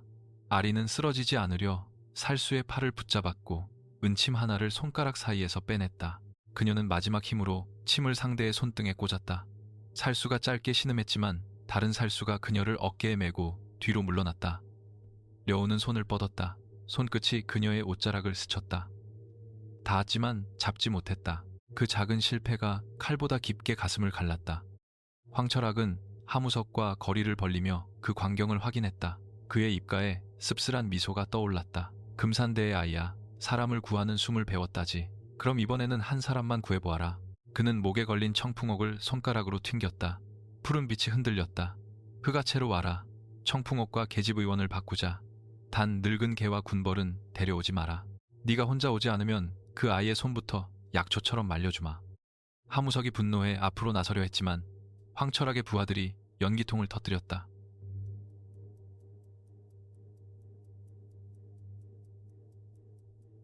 차가운 회색 연기가 군영을 덮었다. 병사들은 방패를 세우고 물러났지만 산적들은 이미 배수로 쪽으로 빠지고 있었다. 려우는 일어나 그들을 쫓으려 했다. 독고선이 그를 붙잡았다. 지금 가면 못 따라잡는다. 내 다리는 분노보다 느리다. 려우는 노인의 손을 뿌리치려 했지만 힘이 없었다. 놓으십시오. 이번에도 늦었습니다. 독고선의 눈에 잠깐 고통이 스쳤다. 그래서 더 늦으면 안 된다. 연기가 거쳤을 때 피난민들은 대부분 살아있었지만 군영은 엉망이었다. 마루리 일부가 무너졌고 동쪽 울타리는 뚫렸으며 아린의 약상자는 깨진 병들 사이에 흩어져 있었다. 려오는 그 앞에 무릎을 꿇었다. 흰 가루 위에 작은 은침 하나가 떨어져 있었다. 아린이 마지막으로 꽂았던 침이었다. 그는 그것을 손바닥에 올렸다. 손끝이 떨렸다. 하무석은 조용히 다가와 말했다. 병력을 붙이겠다. 려오는 고개를 저었다. 그러면 그녀가 죽습니다. 그 말은 누구보다 하무석을 아프게 찔렀다. 군대를 가진 자가 군대를 쓰지 못하는 순간이었다. 독고선은 깨진 약병 하나를 집어 냄새를 맡았다. 야응회가 끼었다. 황철학 혼자라면 납치보다 협박을 택했을 것이다. 이번 판은 산적의 것이 아니다. 하무석은 칼집을 움켜쥐었다. 안겸의 손이 군영 안까지 들어왔다는 뜻이군. 려우는 천천히 일어났다. 그의 얼굴은 창백했지만 눈은 이상하게 고요했다. 분노가 꺼진 것이 아니라 아래로 가라앉은 것이다. 그는 청풍옥을 빼앗겼고 아린을 잃었으며 아버지의 반지만 얻었다. 그러나 이제 길은 분명했다. 흑아채로 가야 한다. 복수하러 가는 것이 아니라 사람을 되찾고 진실의 다음 문을 열기 위해서였다. 독고선은 그 눈빛을 보고 낮게 말했다. 내일부터 내게 숨기는 법을 가르치겠다. 흑아채의 길은 칼보다 덫이 많다. 려오는 은침을 붉은 천 조각 속에 넣었다. 멀리 서쪽 하늘에서 새벽전의 바람이 군영 깃발을 찢듯 흔들었다. 흑아채로 오르는 길은 길이라 부르기 어려웠다. 서북 군영을 떠난 뒤 사흘째 되는 새벽, 최려오는 눈발이 섞인 산바람 앞에 섰다. 아래쪽 숲은 아직 늦가을의 젖은 냄새를 품고 있었지만 절벽 위는 이미 겨울이었다. 바위 사이에는 얼음이 얇게 붙었고 먼 곳에서 까마귀가 울었다. 독고선은 낡은 털옷을 여미며 말했다. 여기서부터는 발소리 하나가 목숨값이다. 숨도 너무 크게 쉬면 산이 먼저 듣는다. 려우는 3번 나무 막대 대신 짧은 나무칼을 들고 있었다. 날이 없는 무기였지만 손잡이는 그의 손에 맞게 깎여 있었다. 어깨 상처는 아직 완전히 아물지 않았고 반맥을 쓴 뒤 남은 통증은 깊은 곳에 박힌 모처럼 움직일 때마다 울렸다. 하지만 그의 눈빛은 군영에서보다 차분했다. 신하린의 은침은 붉은 천조각 안에 묶여 있었다. 그는 그것을 품속에 넣고 숨을 길게 내쉬었다. 이번 길은 분노로 오를 수 없었다. 독고선은 흑아채의 정문으로 가지 않았다. 정문은 없다고 했다. 산적들이 사는 곳에 번듯한 문이 있을 리 없었다. 대신 절벽과 쇠사슬 눈에 묻힌 덫이 문 역할을 했다. 첫 번째 관문은 검은 협곡 위에 걸린 사슬다리였다. 다리라고 해도 널빤지 몇 장과 쇠사슬 2줄 뿐이었다. 아래에서는 안개가 올라왔고 바람이 불 때마다 다리는 짐승의 갈비뼈처럼 흔들렸다. 려우는 발을 내딛기 전부터 손바닥에 땀이 맺혔다. 발로 건너지 마라. 독고선이 말했다. 려우는 어이가 없어 노인을 보았다. 그럼 날아서 갑니까? 독고선은 대답 없이 사슬 위에 작은 돌을 올렸다. 돌은 흔들리지 않았다. 다음 순간 노인은 손가락으로 사슬을 살짝 두드렸다. 멀리 절벽 틈에서 희미한 종소리가 울렸다. 려운의 등골이 차가워졌다. 사슬 아래에 보이지 않는 줄이 연결되어 있었다. 평범하게 걸으면 경보가 울린다. 독고선이 낮게 말했다. 몸무게를 숨기는 법을 배워라. 이것이 장풍의 첫 문이다. 장풍은 바람을 감추는 법이었다. 빠르게 달리는 것이 아니라 자신이 움직였다는 사실을 산과 사람에게 늦게 알리는 법이었다. 독고선은 려운에게 발바닥 전체를 쓰지 말고 바깥날과 발가락 끝으로 무게를 나누라 했다. 숨은 들이마실 때 가볍고 내쉴 때 무겁다. 그러니 발을 옮기는 순간에는 숨을 붙잡지 말고 가늘게 흘려야 했다. 려오는 첫 발을 올렸다. 사슬이 떨렸다. 절벽 속 종이 아주 작게 울었다. 독고선의 막대가 그의 정강이를 쳤다. 죽었다. 다시. 려오는 이를 악물고 뒤로 물러났다. 두 번째에도 종이 울렸다. 세 번째에는 발이 미끄러져 사슬을 움켜쥐었다. 손바닥이 얼음에 쓸렸다. 독고선은 도와주지 않았다. 무게를 없애려 하지 마라. 산은 네가 없는 척하면 더 잘 안다. 내 무게가 어디로 가는지 속여라. 려오는 눈을 감았다. 잎을 받던 빈터 반맥으로 힘을 돌리던 시장. 그 모든 감각을 발밑으로 내려보냈다. 네 번째 걸음은 달랐다. 그는 사슬을 밟지 않고 사슬이 흔들리는 방향에 몸을 맡겼다. 사슬이 오른쪽으로 가면 무게를 왼쪽으로 버티지 않고 한 박자 늦게 같은 쪽으로 흘렸다가 돌아왔다. 종소리는 울리지 않았다. 려오는 천천히 5걸음 6걸음을 옮겼다. 바람은 매서웠지만 그의 숨은 얇아졌다. 중간쯤 갔을 때 아래 안개 속에서 화살 하나가 솟구쳤다. 덫은 소리뿐만 아니라 흔들림에도 반응하고 있었다. 려오는 몸을 숙이지 않았다. 숙이면 사슬이 크게 흔들린다. 그는 발목을 접고 허리를 아주 작게 비틀었다. 화살은 옷깃을 스치고 지나갔다. 뒤이어 두 번째 화살이 왔다. 이번에는 사슬 아래에서였다. 려오는 숨을 내쉬며 몸을 한쪽 사슬에 붙였다. 무게가 한순간 몰렸지만 그 흐름을 발끝으로 다시 나누었다. 종은 울리지 않았다. 그는 다리 끝에 도착했을 때 온몸에 식은땀이 흐르는 것을 느꼈다. 독고선은 뒤에서 천천히 건너오며 말했다. 이제 겨우 발소리 하나를 죽였다. 사슬다리 너머에는 눈 덮인 비탈이 이어졌다. 곳곳에 마른 가지가 꽂혀 있었고 바위 사이에는 동물 발자국처럼 보이는 자국들이 흩어져 있었다. 독고선은 그 자국을 보며 말했다. 사람 발자국을 짐승 발자국처럼 보이게 만든 것이다. 흑아채는 멍청하지 않다. 산적이라 부르지만 전장에서 살아남은 자들이 많다. 려오는 황철하게 말을 떠올렸다. 북쪽 고개에서 굶어 죽은 자들, 하무석이 외면했던 병사들. 흑아채의 칼끝에는 굶주림이 남아 있었다. 두 번째 관문은 바람 구멍이었다. 절벽 중턱에 입을 벌린 검은 틈에서 차가운 바람이 주기적으로 뿜어져 나왔다. 그 바람은 사람의 몸을 밀어낼 만큼 강했고 틈양 옆에는 낡은 종과 뼈 조각이 줄처럼 매달려 있었다. 누군가 지나가다 바람에 밀리면 종이 울리고 위쪽 감시대에서 표창이 날아오는 구조였다. 려오는 바람의 박자를 들었다. 3번 짧고 1번 길었다. 그는 독고선을 보았다. 노인은 고개를 끄덕였다. 려오는 첫 박자에 몸을 낮추고 두 번째 박자에 한 걸음, 세 번째 박자에 멈췄다. 긴 바람이 오는 순간에는 바위에 몸을 붙이고 숨을 내렸다. 들이쉬면 가슴이 부풀어 바람을 더 맞는다. 내쉬면 몸이 얇아진다. 장풍은 보이지 않는 것이 아니라 바람과 다투지 않는 것이었다. 그는 조금씩 전진했다. 그러나 마지막 바위 앞에서 바닥이 꺼졌다. 눈 아래 숨어있던 얕은 함정이었다. 려온의 발이 허공을 밟았다. 그는 떨어지지 않기 위해 손을 뻗었지만 어깨가 말을 듣지 않았다. 통증이 번지며 힘이 빠졌다.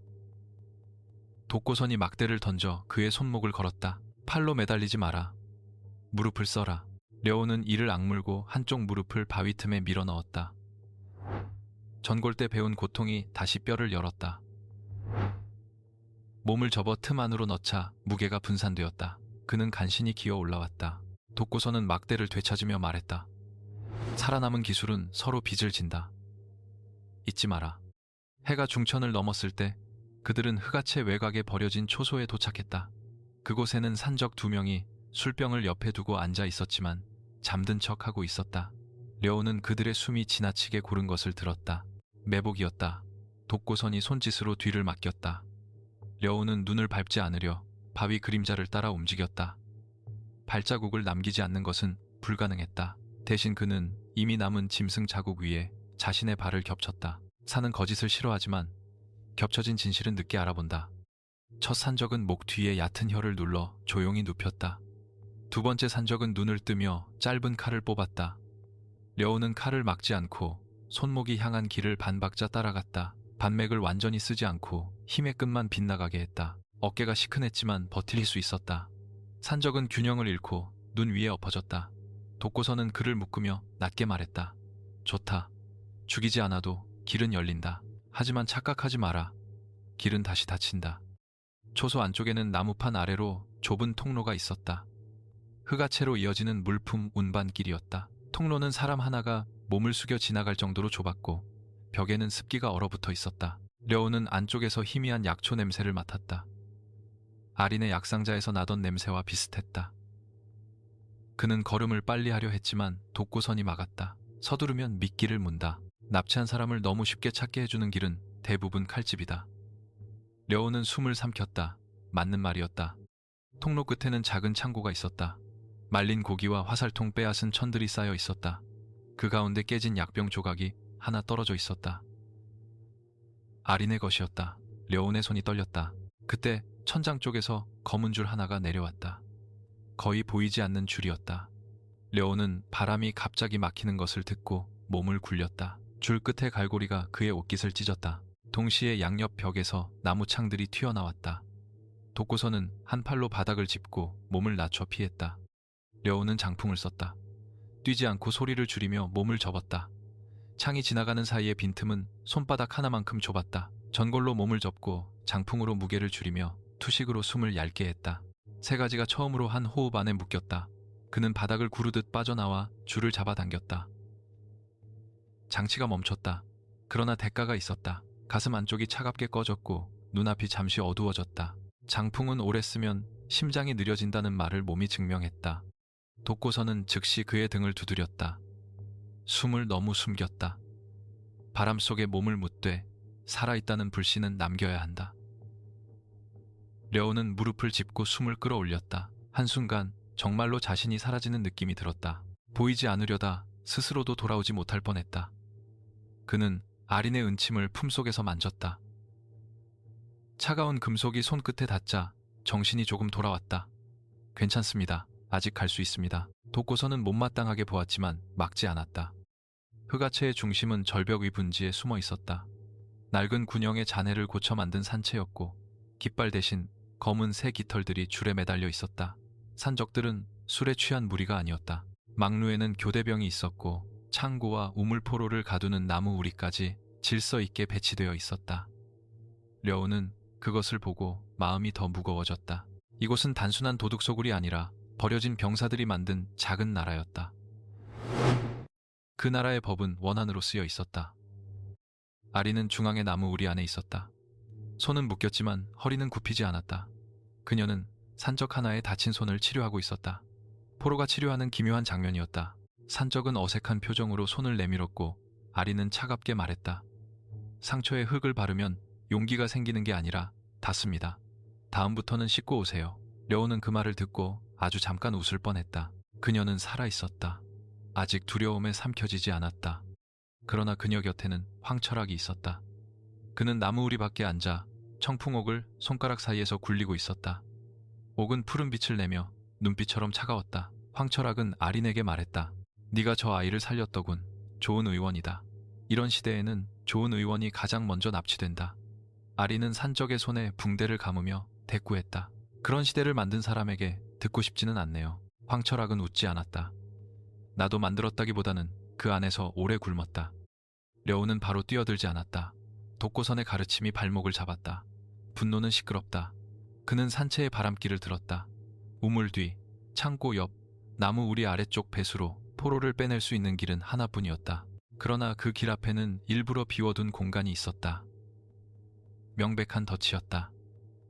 아린도 그것을 아는 듯 붕대를 묶던 손으로 아주 작게 땅을 2번 두드렸다. 려우는 그 신호를 이해했다. 아래쪽에 줄이 있다. 독고선은 려운에게 기다리라는 손짓을 보냈다. 그러나 바로 그때 황철학이 고개를 들었다. 그는 려운이 숨어있는 바위 쪽을 보며 말했다. 왔으면 내려와라.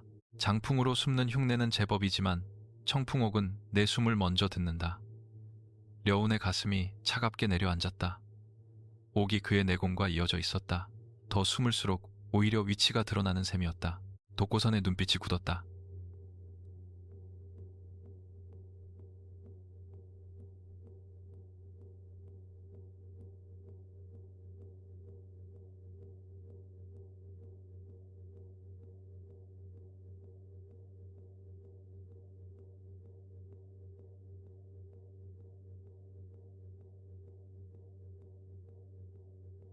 혼자 오라 했을 텐데 황철학이 말했다.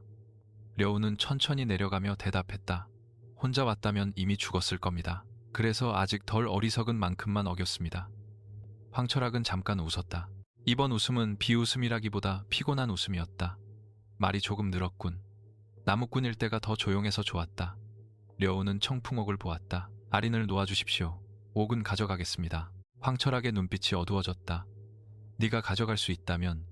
그는 손짓했고 산적들이 물러섰다. 넓은 눈밭이 두 사람 사이에 남았다. 독고서는 끼어들지 않았다. 끼어들면 아린이 위험했다. 황철학은 도끼를 들었다. 려우는 나무칼을 잡았다. 싸움의 조건은 처음보다 나빴다. 어깨는 온전치 않고 장풍을 이미 써서 심장은 느리며 청풍옥은 상대 손에 있었다. 그러나 려우는 도망치지 않았다. 그는 황철학을 쓰러뜨리는 것이 아니라 아린이 빠져나갈 한 호흡을 만들어야 한다는 것을 알고 있었다. 황철학의 첫 도끼는 눈밭을 눌렀다. 려우는 정면으로 받지 않고 옆으로 흘렸다. 그러나 도끼의 바람만으로도 팔이 저렸다. 두 번째 공격은 더 낮았다. 발목을 노렸다. 려우는 뛰지 않고 장풍의 발놀림으로 눈 위를 미끄러졌다. 발자국은 얕게 남았다. 황철학의 눈이 좁아졌다. 숨는 법을 배웠군. 하지만 산은 오래 굶은 자를 숨겨주지 않는다. 그는 도끼를 거꾸로 잡고 눈을 크게 쓸어 올렸다. 눈가루가 려운의 시야를 가렸다. 바람문으로 듣는 감각도 청풍옥의 울림 때문에 흔들렸다. 사방에서 황철학의 기척이 들리는 듯했다. 려운은 눈을 감았다. 가짜 소리를 버리고 진짜 무게를 찾았다. 도끼는 무겁다. 무거운 것은 바람을 속여도 땅을 속이지 못한다. 왼쪽 아래에서 눈이 아주 작게 눌리는 소리. 려우는 몸을 접었다. 도끼가 머리 위를 지나갔다. 그는 나무칼로 황철학의 손목을 때렸지만 충격은 바위처럼 되돌아왔다. 반격은 아프게 실패했다. 황철학은 손목 하나 흔들리지 않았고 오히려 어깨로 려운을 밀었다. 려운은 뒤로 굴렀다. 숨이 끊길 뻔했다. 그러나 구르는 방향을 바꿔 나무 우리 쪽에 조금 가까워졌다. 황철학은 그것을 알아챘다. 나를 이기려는 게 아니군. 의원을 빼내려는 길을 사고 있나. 려운은 피 묻은 입술을 닦았다. 살 사람을 살리는 게 오늘 제 싸움입니다. 황철학은 한동안 그를 보았다. 이상하게도 그 눈에는 분노만 있지 않았다. 나도 그렇게 시작했다. 황철학이 낮게 말했다. 도끼가 잠시 멈췄다. 북쪽 고개에서 부하 셋을 업고 내려왔다. 한 놈은 계속 물을 달라 했고 한 놈은 어머니 이름을 불렀다. 마지막 놈은 내게 자기를 버리라 했다. 나는 아무도 못 버린다고 했다. 결국 셋 다 죽고 나는 혼자 살았다.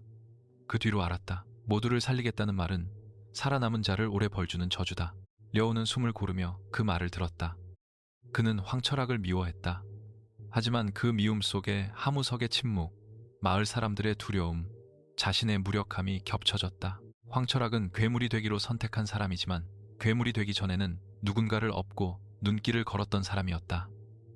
려우는 나무칼을 고쳐 잡았다. 그래도 당신이 겪은 추위가 다른 사람을 얼릴 이유는 아닙니다. 황철학의 얼굴이 굳었다. 그 말은 따뜻한 방에서 자란 자들이 좋아하는 말이다. 려우는 조용히 대답했다. 저는 장작집에서 자랐습니다. 따뜻한 방은 없었습니다. 그 순간 아린이 움직였다. 그녀는 붕대를 감던 산적의 손목을 살짝 눌렀고 산적은 통증에 몸을 숙였다. 그 틈에 그녀는 묶인 줄을 은침으로 끊었다. 려우는 즉시 앞으로 나섰다. 황철학의 시선이 잠깐 아린에게 향했다. 려우는 그 짧은 틈을 놓치지 않았다. 장풍으로 발소리를 죽이고 전골로 낮게 접혀 들어가 반맥으로 도끼 자루의 방향을 조금만 틀었다. 도끼는 눈밭을 찍었고 그 진동이 나무 우리 아래 숨은 줄을 끊었다. 나무 우리 문이 기울었다. 아린은 몸을 굴려 밖으로 빠져나왔다. 산적들이 움직이려 했지만 독고선이 이미 그들 사이에 있었다.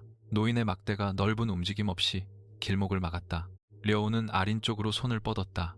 이번에는 손끝이 옷자락을 스치는데 그치지 않았다. 그녀의 손목을 잡았다. 아린은 숨을 몰아쉬며 말했다. 늦었네요. 려우는 짧게 대답했다. 그래도 이번엔 잡았습니다. 그 말이 끝나기도 전에 황철학의 도끼가 다시 들렸다. 황철학은 아린을 바로 노리지 않았다. 그는 려운을 향해 도끼를 겨눴다. 좋다. 오늘은 네가 한 호흡을 샀다.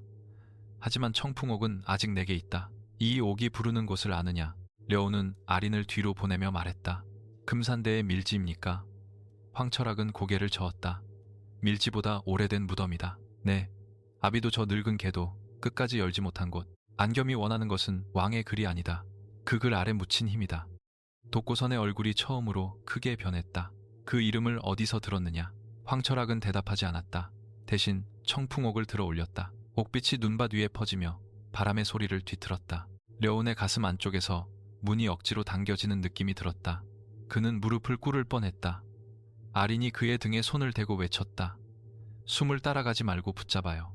저 빛은 당신 숨을 밖으로 끌어내고 있어요. 려운은 이를 악물고 투식으로 숨을 아래에 묶었다.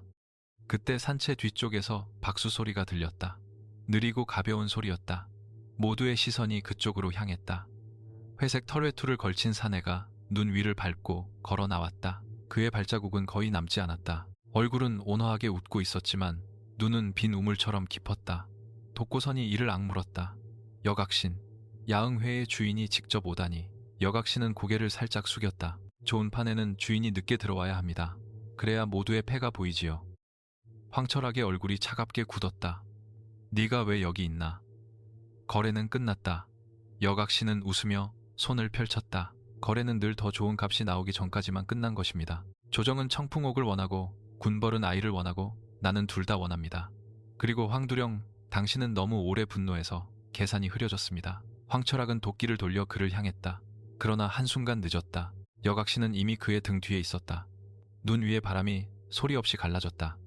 검끝이 황철학의 등을 파고들었다. 깊은 피묘사는 없었다. 다만 그의 거대한 몸이 처음으로 흔들렸고 청풍옥이 손에서 떨어질 듯 떨렸다. 산적들이 놀라 움직였지만 야흥회의 회색 그림자들이 이미 산채 곳곳에서 나타났다. 흑아채는 자신들의 산에서 포위당하고 있었다. 황철학은 이를 악물고 무릎을 버텼다. 여각신은 그의 어깨 너머로 려운을 바라보며 부드럽게 말했다. 최씨의 아이야, 이제 진짜 주인을 만나러 갈 시간이다.